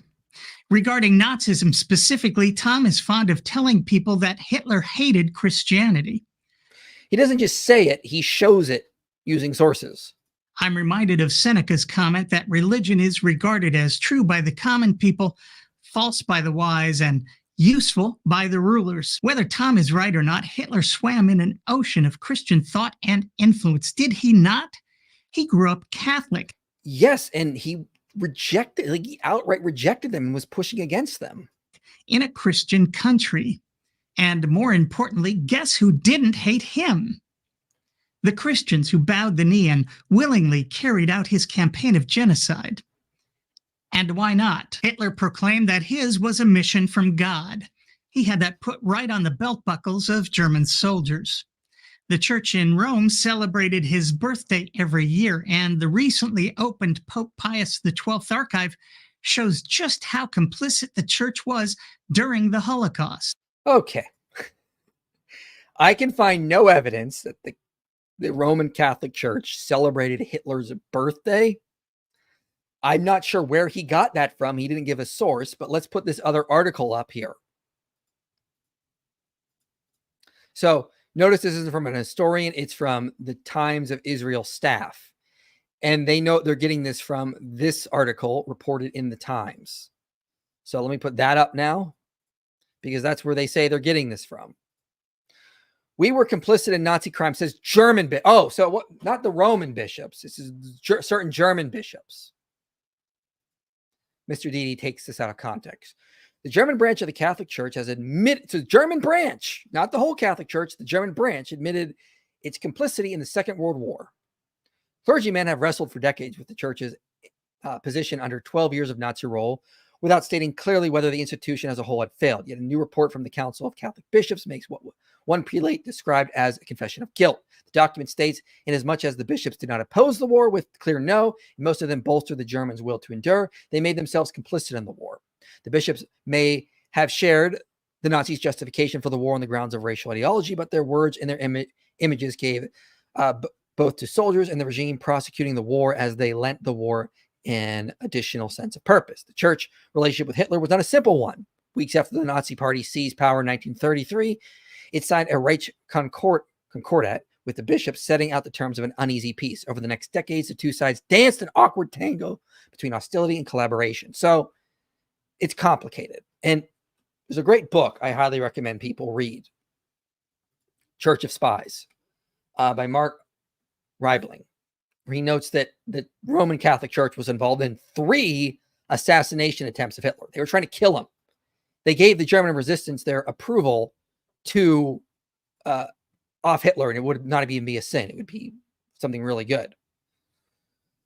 This article does not really say that, and it's not really, there's a lot of issues here that actually Mark addresses in his book, is that the Catholic Church was trying to walk a tight line here. They were worried that the Nazis would retaliate against the German Catholics. And they were, of course, in Mussolini's territory, so they had to walk a fine line. But they were doing a lot of things in the underground. They were actually trying to end him. And meanwhile, on the public side, they were like, we're not against you, but we disagree with this, and you shouldn't be doing that, because they were trying to walk a tight line from being basically eradicated and protect the Catholics that were under them. It's a complicated history. They were vehemently against Hitler, as the details have come out later showing this. And even Sam Harris interviewed this author on his podcast and said he may have gotten this all wrong. So also talks about this is Nathan Johnstone in his book, The New Atheism, notes that, again, there was a lot, history was complicated, but the Catholic Church was vehemently opposed to Hitler. They just couldn't come right out and say it because they were basically under the authority of the Nazis living in Italy. So they had to walk a tight line and not get people killed. You know, that article, in the article I read, I didn't get to exactly, but it noted they were hiding many Jews they were hiding all sorts of Jews in their underground network. They were not like just handing them over. So example, the article says, nor did he speak against the persecution of Jews because he did not want to draw attention to the church's secret policy of hiding 4,000 Jews in monasteries and churches. So that's in the article from the Times. So you can go look at it yourself. It's not what you think it is. He's given a really oversimplistic and outright false understanding of what was going on with this war. It's a complicated history, and if you want to get it, you should read Church of Spies, because you're going to get a far better understanding than these quick, oversimplified comments. Including the church's efforts to keep Jewish children from being reunited with their Jewish families after the war. Hitler's authoritarianism also fit right in with the history of Christian Europe. Okay, so this is nonsense. As did his unabashed anti-Semitism. Hitler was also a genocidal monster, just like the tribal war god of Abraham. But this time, he wasn't merely ridding the world of those allegedly practicing child sacrifice in Canaan. Hitler was ridding the world of those who murdered the very Son of God, and arguably fulfilling biblical prophecy. Quote, his blood be on us and on our children, end quote. That's what the Jews allegedly told Pilate as they pushed for the execution of Jesus. And as Pilate washed his hands of the entire matter and found no fault with the Nazarene. At least that's what the Jews said, according to Matthew. #canonized anti-Semitism. So I got a link to a stream below where I've interviewed 2 Messianic Jews, and we cover that in more detail. This is nonsense. That's not anti-Semitic. It was actually meant to be positive because it's for the same reasoning behind we are covered by the blood of Jesus. It was supposed to be a good thing. Later, people reinterpreted it as anti-Semitic, but that's probably not what Matthew intended. Here's another narrative we need to look at. If you think about it for just a moment, you'll realize that the American Revolution was really the first tangible byproduct of the Enlightenment, and the values thereof were codified in the Bill of Rights, the first 10 amendments to the Constitution. So did those codified values align with the religions of Christian Europe? Or were they some kind of rejection of the Christianity practiced there for 1,000 years? A dam, if you will, holding back those Christian waters. First and foremost is the separation of church and state. And I'm tired of this separation of church and state junk. The First Amendment ensures that people will be free to practice religion, any religion, or not, however they see fit. It ensures that there will be no state religion, nor will there be any kind of religious test for holding public office. We can rest assured that religion will have no power to compel or to punish.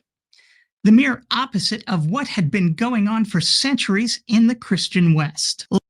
Well, that's just nonsense. Separation of church and state was a Christian idea that was being developed throughout the Middle Ages. Edward Grant says the Christian church did acknowledge and accept the separation of church and state, which allowed for the development of a secularly oriented natural philosophy.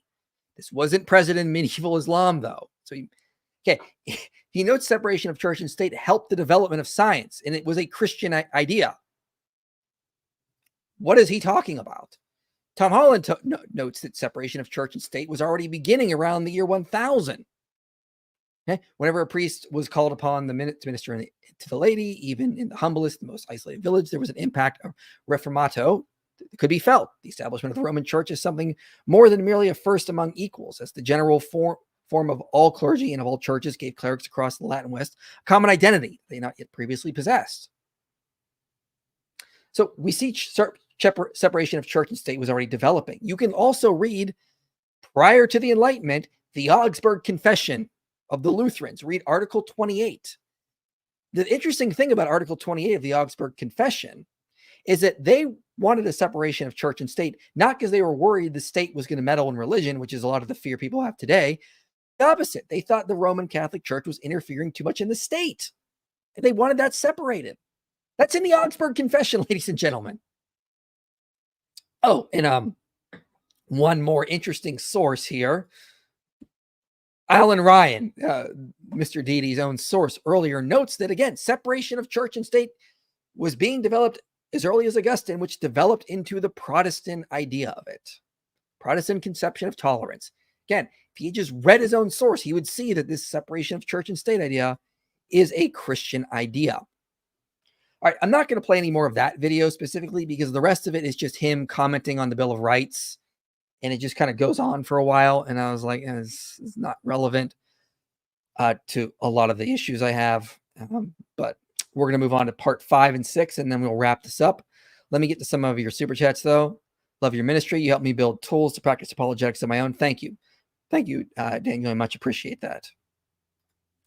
Good thing I have a beer this stream. Yeah, you're going to need it. This guy is really bad. I know I said this many times, but I'll say it again. Those bringing up Hitler never mentioned the fact that it was Japan that started World War II. Yeah, another good point. I mean, I would say it really starts with their invasion of what's it? Forgot the name of it. Like Manchia. For some reason, I just blanked on the name of that region. But yeah, I would say it probably started then, really.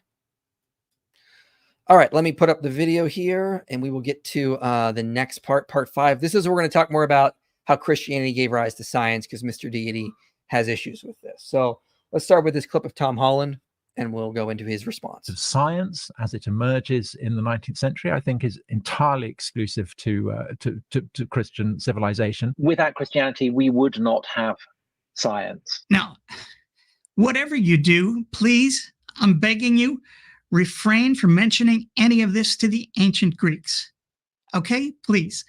They're going to be heartbroken. Aside, Ancient Greeks didn't do modern science. They did something we would call proto-science. I think Tim O'Neill coined that. And I think that's probably accurate. We'll talk a little bit more about that in a bit, though. from that obvious problem, which we'll get to in a moment, the other problem here is the same one we confronted regarding the Enlightenment. What took so freaking long? If Christianity is the impetus, the inspiration, the necessary and required spark for the cause of the development of our modern sciences, and Christianity held dominion over the Western world for more than 1,000 years, why no science when Tom's Christian waters were at their peak? Okay. The reason it took so long is because it took so long. That's just the truth of it. Okay. It didn't just happen like with the Enlightenment. It was being developed throughout the Middle Ages, this idea of natural philosophy and science. Let me play a short video here. Pull this up and I'll show you what I mean. Like, this is the idea that this was just like, this is a video I did like maybe like a year or two ago. Here we go. Ages is a myth. It didn't happen in the way people think it happened. By Dark Ages, people tend to mean a period between the collapse of the Western Roman Empire and the Renaissance, when no one was educated, all scientific and mathematical advances stopped because Christians hated learning and reasoning and wanted everyone to be dumb. This is a myth invented in the 19th century. The truth is there were a lot of advances in education, science, and math in this period. First, the study of the classical works continued after the empire became Christian. As two historians note, there was in general no attempt to alter the school curriculum by banishing the classical authors. Leo the mathematician studied and taught mathematics, Aristotelian logic, astronomy, medicine, and philology. His school developed a minuscule script. This was effective in helping to preserve a lot of ancient works. In the West, the monk Alcuin revolutionized the alphabet by inventing lowercase letters. He also taught Aristotle, Cicero, Lucian, Pliny, and many other ancient classical authors in his attempt to help advance education throughout France. Historian of science James Hannam notes that the self-governing university came about in the Middle Ages, where a university was no longer beholden to a king, an aristocrat, or one single scholar. He notes that because of these universities, it's estimated that at least 750,000 had some form of education in Western Europe. Progress was made in astronomy, physics, mathematics, logic, philosophy, anatomy, and many other subjects. The idea there was a dark ages of education and learning is a myth. If you want more, check out these resources. Okay, so you should get the idea there. Science was advancing in this time. It's utter nonsense to say that it wasn't. It most definitely was. But I mean, you also have to realize there were other factors at play. You had Muslim conquest. You had Norman conquest. You had a cooling period prior to the medieval warming period where progress slowed down because you were focusing on other things. But even with that, we still see progress was being made. Then we had a great revolution where the Europeans discovered all sorts of lost works like Aristotle after the Crusades. And then they started making advances. You know, like Abelard, for example, is a great example, as well as Aquinas. These are all pre-Enlightenment. So they were making advances. It just took time. The idea that it just like there was this big dark ages where there was no advancing is just anti-historical nonsense that has been rejected by historians today, because we see all these examples and Mr. Deity just seems unaware of the actual research that's been done on this. Could it be, and admittedly, I'm spitballing here, but could it be that Christianity simply had no interest in such things? Could it be that the things of this world were not compelling or of any real value to Christians, aside from the wealth and power in which the church was obviously ridiculously interested? Jesus said, "Take no thought for the morrow," and that his kingdom was not of this world. Okay. No, Christians were definitely interested in science in this period. For example, John Hellebrand, who's no apologist for the Vatican or anything like that, he notes that they gave more money to the study of astronomy than probably in all institutions, for example. I'm going to put up a book here, book by Toby Huff. So this is his book, The Rise of Early Modern Science. Look at the amount of medical universities that were doing teaching across Europe, in Western Europe at this time. So this is the time before the Enlightenment, when apparently everything's supposed to be dumb and stupid. One of the interesting things he notes in his book is that in the Islamic world, they had actually banned the teaching of the use of dissection because they considered it like interfering with religious aspects. So what happened was, is in the Islamic world, we got these really weird drawings of human anatomy that were just completely inaccurate. So this is, 1488, another early one as well. Here's another early Islamic one you can see how they were sort of drawing human anatomy. Meanwhile, in Christian Europe, you're getting drawings like this. Okay, this is from the 1530s, 1540s, 1555. This didn't just happen in the 1500s. This came from a lot of research that was happening prior to this for them to get to this point. The idea that these were just backwards people not making any advances shows that Mr. Deity has done absolutely no research on this. They were making advances. It just took time. You gotta take that kind of stuff into consideration. So I'll play the next section here. Perhaps the Christians were more interested in building Augustine's city of God. And speaking of Augustine, could it be that maybe his ideas were a bit of a stumbling block? Quote, "From this disease of curiosity are all those strange sights exhibited in the theater. Hence, men go on to search out the hidden powers of nature, which is besides our end, which to know profits not, and wherein men desire nothing but to know." End quote. Perhaps these were the waters Christians swam in for the next millennium. All right. Well, he is taking Augustine out of context. I know. You're all shocked. I know. Let me put it up here. So this is where the quote comes from, Confessions of St. Augustine. Okay. He's not talking about the study of the natural world. He's talking about like temptation. So it's in this quote here. Okay. But by this may more evidently be discerned wherein pleasure and wherein curiosity is the object of senses. So notice curiosity and pleasure. This is the context. For pleasure, thinkest objects beautiful, fragrant, savory, soft, but curiosity for trial's sake, the contrary as well, not for the sake of suffering annoyance, but out of the lust of making trial and knowing them. For what pleasure hath it to see in a mangled carcase what will make you shudder? And yet, if it be lying near, they flock thither to be made sad and to turn pale. Even in sleep, they are afraid to see it. And if when awake, anyone forced them to see it or to report of its beauty, drew them thither. Hate that word. Thus also in other senses, which is it were long to go through. From this disease of curiosity, so here we see the quote he's using, and all those strange sights exhibited in the theater, hence men go on to search out the hidden powers of nature, which is beside our end, which is to know profit not, and wherein men desire nothing but to know. Hence, if with that same end of perverted knowledge, magical arts be inquired by, magical arts, hence also in religion itself is God tempted when signs and wonders are demanded of him, not desired for any good end, but merely of trial itself. So he's not talking about the study of the natural world, ladies and gentlemen. He is talking about sinful desires, this to study magical arts, for example. If Mr. Deity would have just included the next sentence, he would have seen that. But, he took him out of context to push this narrative. Also, I'm going to put some slides up here because Augustine is talked about. So, for example, I forgot to mention this slide earlier, it appears. I'll get to this later. So here is of popes and unicorns. They note this one part in Augustine was told about apparently a meat that did not decay.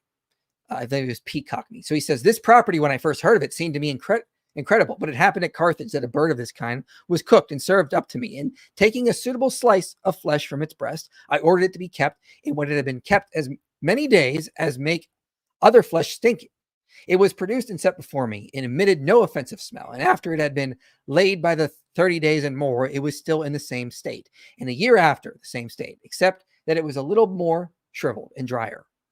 Now, Hutchins and Unguriano say any biologist, chemist, or physicist worth their salt would immediately recognize the passage above for precisely what it is, a fully fledged and surprisingly modern science experiment. So Augustine was engaging in what we would call a modern scientific experiment. This idea that he was a backwards thinker opposed to scientific reasoning, utter nonsense. Odd M. Bake notes the leading theologians of the Eastern tradition from the beginning of the 3rd century to the close of the 5th all held that the Greek classics, which were the staple of the encyclic studies, contained elements valuable to Christians. The same is true of the Western fathers, such as Jerome and Augustine. They unanimously emphasize the usefulness of this education. They make the point that pagan literature should be read with a critical eye. So they were basically encouraging to learn, study the classics, to keep doing things that led to what we would later see modern science. Mister Deity has clearly taken that one quote out of context to push his agenda. So let's take a break here and talk about science itself, because he doesn't understand why Christianity gave rise to modern science. Let's put up some more slides here.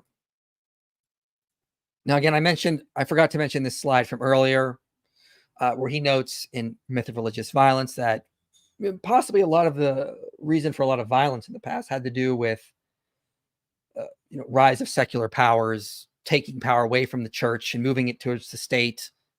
And the church was kind of pushing back in a lot of ways. So, I mean, like this idea that, all violence was religious has just been debunked by experts in this. But let's get to the actual aspects of science itself and why historians would say that Christianity gave rise to science. Well, in Of Popes and Unicorns, they give numerous reasons. One is monotheism. The belief that an experiment conducted on a Monday will give the same results are still usable on a Tuesday, since the same God is in total charge of the universe on both days. Natural philosophy, under such assumptions, became a viable activity, and one from which we might expect some meaningful findings.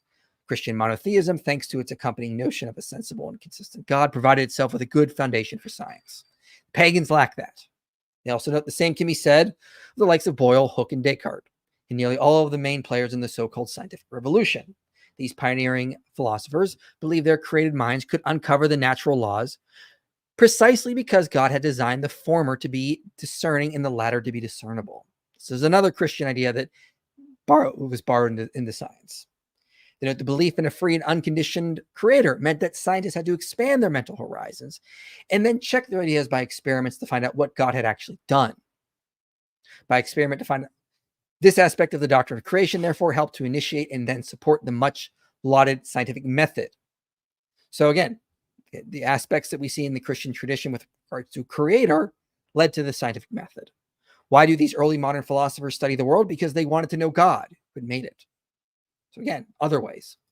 They know the doctrines of God's omnipresence, for example, meant that Newton was prepared to allow for gravity to act across enormous distances of space and without obvious bodily contact. A possibility that up until that point had been considered highly philosophically suspect, since God was in some sense everywhere. Newton reasoned he could bring these things about and even use natural causes to do so.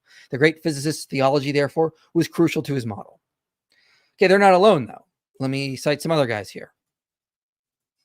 Historians have found that notions borrowed from Christian belief found their way into scientific discourse.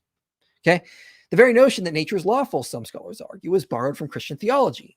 Okay, for example, in the 16th and 17th centuries, Augustine's notion of original sin was embraced by advocates of experimental natural philosophy. As they saw it, fallen humans lacked the grace to understand the workings of the world through cognition alone, requiring in their disgraced state painstaking experiment and observation to arrive at knowledge of how nature works. In this way, Christian doctrine led to urgency to experiment. So the idea of total depravity led to the idea that we're fallible. We need to do constant experimentation to verify results. I noted earlier, the Christian concept of separation of church and state allowed natural philosophy to grow into its own discipline. And certain aspects of like Christian tradition, like the Eucharist or Trinitarian theology, were troubling, and they had to come up with new terms to explain these theological matters, and these seeped into natural philosophy, which later became science. So a lot of aspects of Christianity, science borrowed as tenets to do the scientific method. These seeped into Christianity, or these seeped into science. And this is why we get modern science. This is what Tom Holland is talking about. We see a lot of evidence that this, in fact, did happen, that this did, in fact, occur, that Christianity was giving rise to modern science. Now, I talked about earlier with the Greeks, for example. And he said, well, the Greeks did science. And he goes on later in this video to talk about them. So the Greeks did something with what we would call proto-science. And yes, Greek thought was crucial for the development of science, just like Christianity was. It's not one or the other. But they were doing like proto-science that Christians later built on and turned into modern science. They made some observations and inferences, but they didn't do like repeatable experiments or calibrated measurements. What they were more doing was like natural philosophy. They were trying to find a good philosophical way to describe the world that would be internally consistent. They didn't dirty themselves with experiments. That was a laborer's job. They weren't tinkering with technology. This was a philosophical endeavor. It was an important step towards science, no doubt. But the Christians came along and built on that in ways that the pagan philosophy prior to them lacked. And so this is what Mister Deity just doesn't understand, that the Christians were doing something far different because they were building on their Christian tradition. They took the philosophy from the pagans. They took what they got from the Islamic world and they turned it into something that we now call modern science. This isn't coming from me. This is coming from experts like David Ungariano, Toby Huff, Edward Grant, others as well, James Hannum. That's what was going on. So it is developed through the Christian tradition. It takes important ideas from Christianity, combines it with the pagan philosophy, and turns it into what we now call modern science. So this is why Holland can say that Christianity gave rise to modern science, because it's filtered through that. And he also is not saying it's the only thing that gave rise to modern science. That would be a straw man of his position. Okay, let me get to some more of your super chats here, and then I will move on. Hey, Gabe, welcome. Thanks for coming. Just seems like I don't like something, so it's bad and not honest at all. I don't know why people like him can't just give Christians props where it's due. Yeah, especially when it's not just us saying it. It's actual historians that are saying this. Apologia seems to be implying you're too scared to answer his divine hiddenness response. Where? Does he want me to? We had a talk. We had a discussion. Like, what's he talking about? Did he do something new since then? We actually had a actual discussion, I think, on Shannon Q's channel. So if he's doing that, I'd like to see proof, because that's utter nonsense. So I directly went and talked to him directly. Also, fundamentalists are saying that you argue like a liberalist heretic. Not that I agree. Do we need to believe in inerrancy to not commit liberal heresy?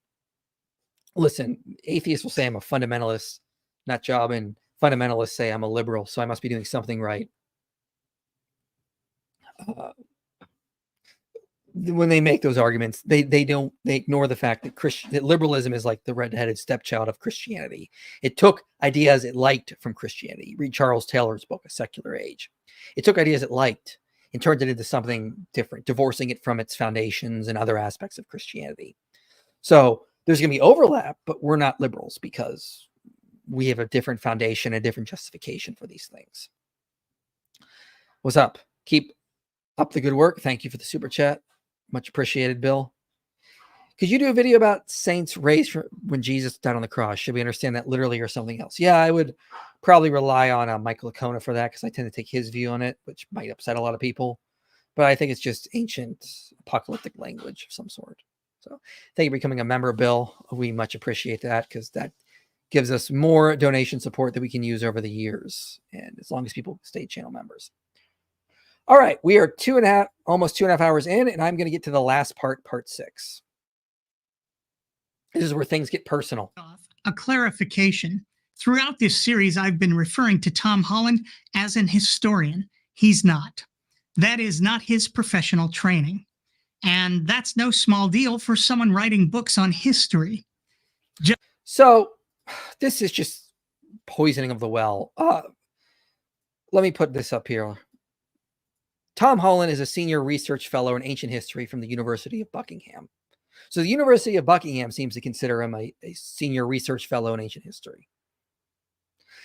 Also, to be a historian, like, you can have degrees that are close to it, and you can still be considered a historian. For example, you can have degrees in like the economy, for example, economics, and focus on economic history. That would make you a historian in that sense. Okay.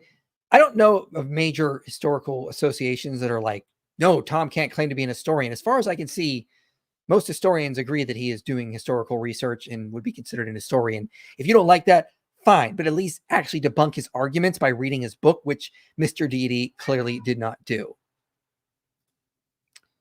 Oh, I'm going to put this video back up. I just wanted to point that out because I feel like that's just ridiculous poisoning of the well. Just ask this guy, David Barton, Christian historian ordinaire, professional historian with a PhD in ancient history, no less. My friend, Dr. Richard Carrier, wrote the following in his essay titled, "No, Tom Holland, it wasn't Christian values that saved the West."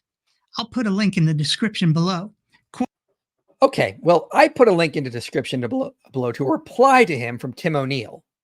It's his review of Tom Holland's book Dominion, and he has a section on addressing Carrier. So you guys can check that out. It's linked below. This is just absolutely ridiculous. What did I want to put up here? Let me actually put up the article that Carrier basically uses here. Okay, so the first thing to note is this was published before Dominion came out. This dates to April of 2019. Dominion came out in September of 2019. So this is not really a reply to Dominion. It's a reply to like some articles that came out before Dominion. And I'm not going to go into detail too much because, again, link below is Tim O'Neill's article. He takes this article to task. But, I mean, Carrier gets a lot of things wrong. He accuses Tom of saying that, like, Christian music was better, and really Holland was just quoting Richard Dawkins on something, not endorsing what Dawkins said. He also, like, does a lot of really weird stuff here. Like, he tries to say that Easter was pagan. Like, even and so is Easter itself is Christian. After all, it actually incorporates a bunch of pagan stuff now. There are no bunny laying eggs in the Bible. And if his source is to a YouTube channel called Seeker, that's where it takes you. That's the source. If you type in Easter, get a video from like 11 or like years ago that just says Easter's pagan without sources. Of course, Easter's not pagan. Like that's just nonsense. The idea between eggs and bunnies being associated with Easter is European folk traditions. There's no evidence to go back to paganism. So again, Carrier's article is riddled with problems. I'm not going to get into it too much here because you can just go read Tim's article below where he basically takes him to task. And again, it's not even a reply to Dominion, but I think that's the extent of the research that Mr. Deity basically did on this topic. It may be a little bit more, but it's just really bad. Quote, novelist Tom Holland just wrote an article for The Spectator titled, "Thank God for Western Values," declaring the debt of the West to Christianity is more deeply rooted than many might presume. Everything he says is false. Holland is another amateur playing at knowing what he's talking about. End quote. It said. Okay, then I want Carrier. I want to be sure Carrier should never ever again write any books on ethics, philosophy, anything outside of his field. Because if Holland can't do that, and if we just say Carrier's right and Holland isn't a historian, Carrier should not be writing on topics outside of his field from now. Fair enough? So is he going to revoke his books, or is it only when he's doing stuff that it's allowed? Said that imitation is the sincerest form of flattery. I might add, with the exception of theft.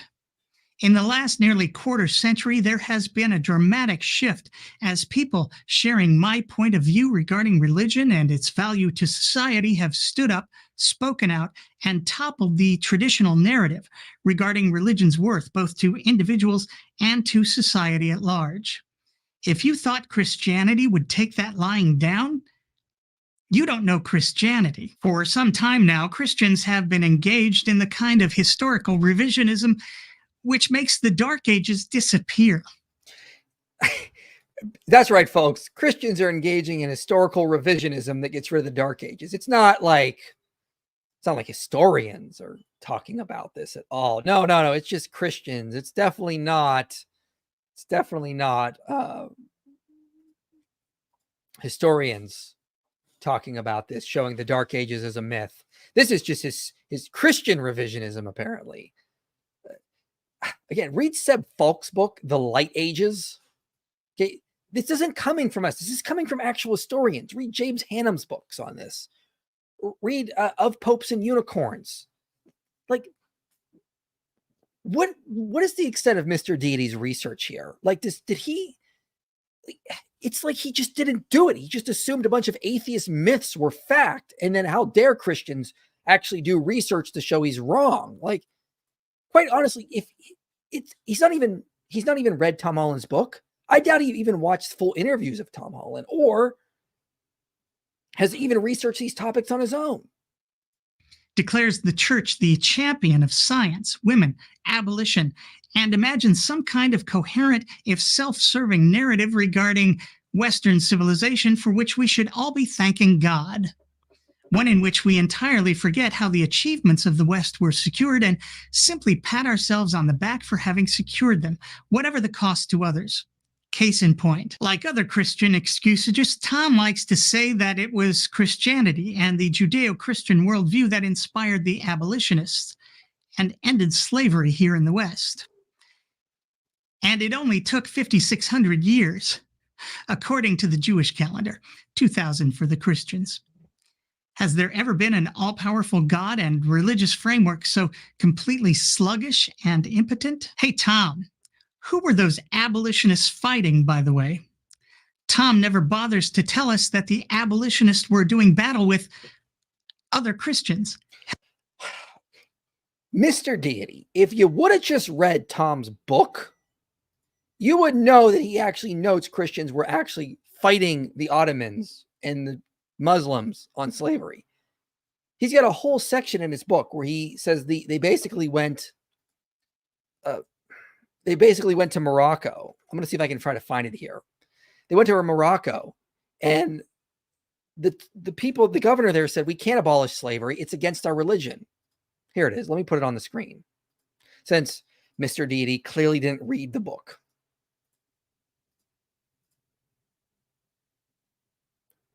Hold on. I accidentally closed out of it. Here we go.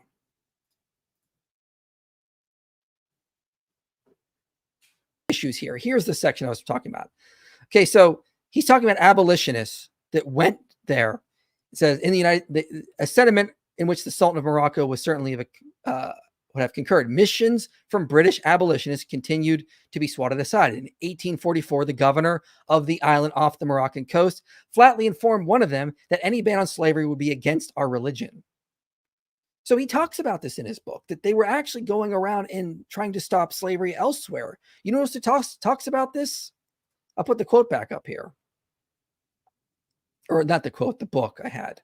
Robert Fogel, in his book, he talks about how British missionaries went into Africa and started ending slavery when they got rid of it in Britain. That the British started funneling funds to fight the slave trade, and they would catch French and American slavers and try them. Like, by their own country's laws. They pressured other nations into abolishing slavery in the 1800s. So there's a lot of research that Mr. Deity just seems woefully unaware of. Again, Tom Holland talks about this stuff. If you would have just read the book, it's hard to believe he did this whole series thinking he could critique Tom, and he didn't even read the book. All right, let's move on here. Hell-bent on preserving the slave trade. Nor does Tom tell us that the Christians fighting to defend chattel slavery with their very lives here in the States were the Christians who had God's holy word on their side. Quote, your male and female slaves are to come from the nations around you. From them you may buy slaves. You may also buy some of the temporary residents living among you and members of their clans born in your country, and they will become your property. You can bequeath them to your children as inherited property and can make them slaves for life. But you must not rule over your fellow Israelites ruthlessly, end quote. Michael Jones from the Inspiring Philosophy channel, that's me, tells us that his all-powerful God had to yield to the culture of the time, that God couldn't give the Israelites a more perfect moral code banning slavery because the Hebrews were not yet ready for such a leap in their moral thinking. Yeah, a people who'd just been emancipated from 400 years of their own bondage couldn't possibly have understood the evil of slavery and the moral failure of viewing other human beings, like it says right there in God's holy word. And Most people didn't. I mean, again, I mentioned the Zanj Rebellion. They didn't think you should abolish slavery. There were Stoics that were former slaves, and they didn't say slavery should be abolished. He just doesn't unaware of the cultural context. No, people didn't think like that yet. It took time for the ethics to develop. And yet, omnipotence doesn't mean God can literally do anything he wants, especially if he's working with free creatures who are going to have certain values. Again, he just is woefully unaware of the ancient culture. No, people in the ancient world had no idea there could ever be a society without slavery. No one thought like that until Christianity changed that. As property. Nor does Tom Holland mention how American slaves were treated after their emancipation in this glorious Christian nation. Just, dude, read the book. Yes, he does. Embracing the glorious Christian values of segregation, Jim Crow, lynchings, redlining, voter suppression, and all manner of discrimination. Jesus said, if someone asks for your coat, give them your cloak also. Former slaves couldn't even get their 40 acres and a mule. Was this the enlightened way to view the world for which we have Christianity to thank? No, we'll just do what you do. It's Voltaire's fault. It's David Hume's fault. What can we do that? Because that's what you do this whole time. Anything bad is just Christianity's fault. Well, I'll do the same. This is from Voltaire's ideas, who was explicitly a racist, as well as Hume, and they were profiting off the slave trade. Can we do the same thing you're doing, Mr. Deity? The simple fact is, the Bible is a book which can be made to say damn near anything. A perfect tool for chauvinist, revisionist types like Tom, who uses this fact endlessly to his advantage. That's right, folks. He just called Tom Holland a chauvinist. You can't make up how stupid this series is. And yet, this is the series Paulo G is citing. Like, wow.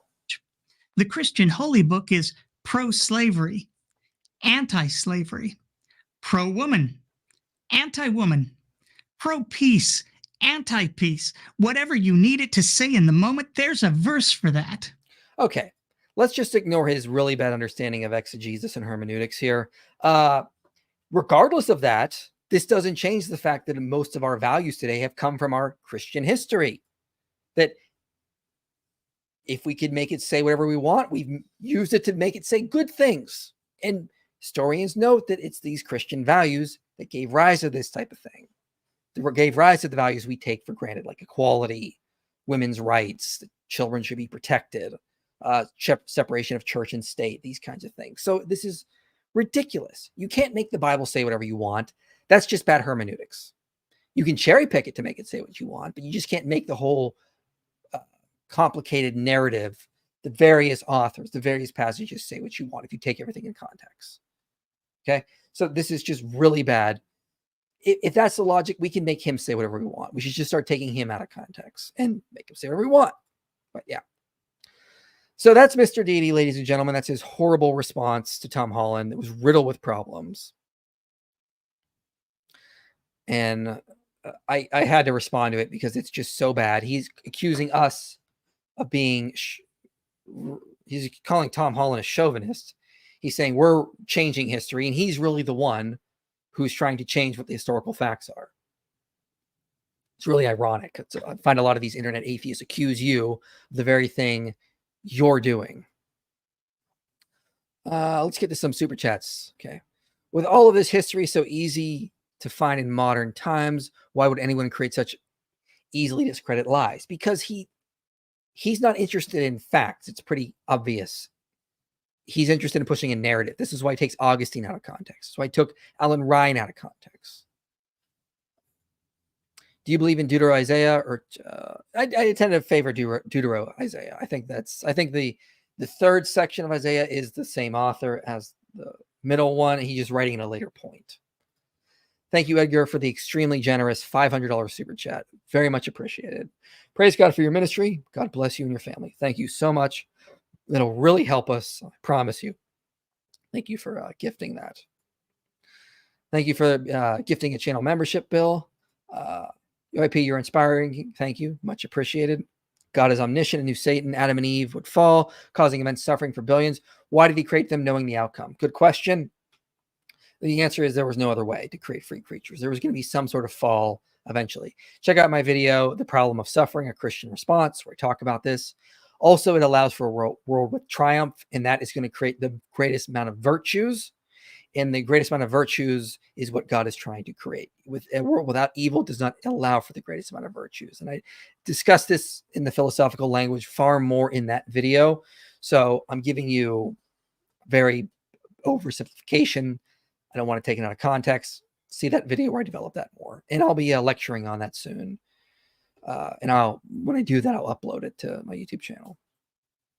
I'm a bit behind, but I highly recommend Jimmy Akin's video on evil German mustache man religion. Spoiler, it's not Christian, let alone Catholicism. Yeah, I think the closest it could be to Christianity would be what I think Robert Stiegelman, I think is his name, in his book, The Holy Reich, argued it would be something called positive Christianity. It was called that to distinguish it from Catholic and Protestant Christianity. And it's basically like a neo-Marcion heretical nonsense where Jesus no longer atones for sins. He's not the second person of the Trinity. He's like a martyr for the Arian cause. They got rid of the Old Testament and anything Jewish sounding. At the best, that's what it was. And at that point, it's not even Christianity at that point. You stripped it of its core tenets and doctrines. But I like what actually, my favorite discussion on that is actually Nathan Johnstone in his book here. Because he says, listen, you can make Hitler say what you want. You could take some quotes and he sound like an atheist. Take some quotes, sound like a fundamentalist Christian. Take some quotes, sound like a neo-pagan.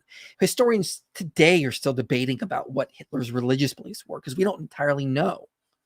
That's a problem we have with him when it comes to Hitler. He was a politician. He was saying whatever he wanted to get people to like him. So, he knew Germany was Christian, and he would say things to make the people happy. I think Nathan Johnstone's is pretty good on that. God bless my country for ending slavery. Rule Britannia. Yep, they were leaders in that for sure. Hello, I am Michael Jones. If he was a fan of the relatively popular anime manga series, what on earth is this? I don't even know what Beastars is. You young people and your weird ass shows. I don't even know. Thank you for gifting 5 Inspiring Philosophy memberships. Much appreciated. Okay, final thoughts. I think eventually I should do a response to Mister Deity in his attempt to respond to me on the Mosaic Law. That should be coming up. But yeah, this is no attempt to debunk. This is no way to try to debunk Holland. Again, if you're not even going to read his book, you shouldn't be talking about it. It's very clear, and I think it's pretty clear through this stream that Mister Deity did not read the book. He's citing an article by Carrier that's riddled with problems. And again, I'd link that below. Also, another great article from Tim O'Neill on the whole Hitler stuff is this, Hitler's Pope. I recommend this one as well. I have that one linked below as well to debunk a lot of that nonsense. So yeah, this is just... Holland is actually arguing in line with what historians argue. The difference is that he was coming at it from a skeptical perspective at first, and he changed his mind. And he is a more comprehensive case than a lot of historians do, where they just focus on one aspect that Christianity gave rise to. So that's why I think he gets a lot of heat and a lot of attention. But really, what he is saying is very much in line with what we found in studies, what sociologists have found, what historians have found. It's not something that's just wrong. We're not stealing from secular humanists. They're trying to pretend they didn't take from Christianity. Which is nonsense. The YouTube channel Tick done an excellent series on the religion of Hitler. The guy who done it is an historian. Oh, interesting. Yeah, I'll check that out. That'd be good to see, because there's a lot of debate about him and what he believed, and it's very complicated. So, all right, thank you for coming, everyone. I should be back on my channel Wednesday to have a discussion with somebody. Also, my video, the Luke and Eyewitness account, will be premiering tomorrow on this channel. So come back and check for that. I'll announce that pretty soon here. So thanks for coming, and I will see you guys next week.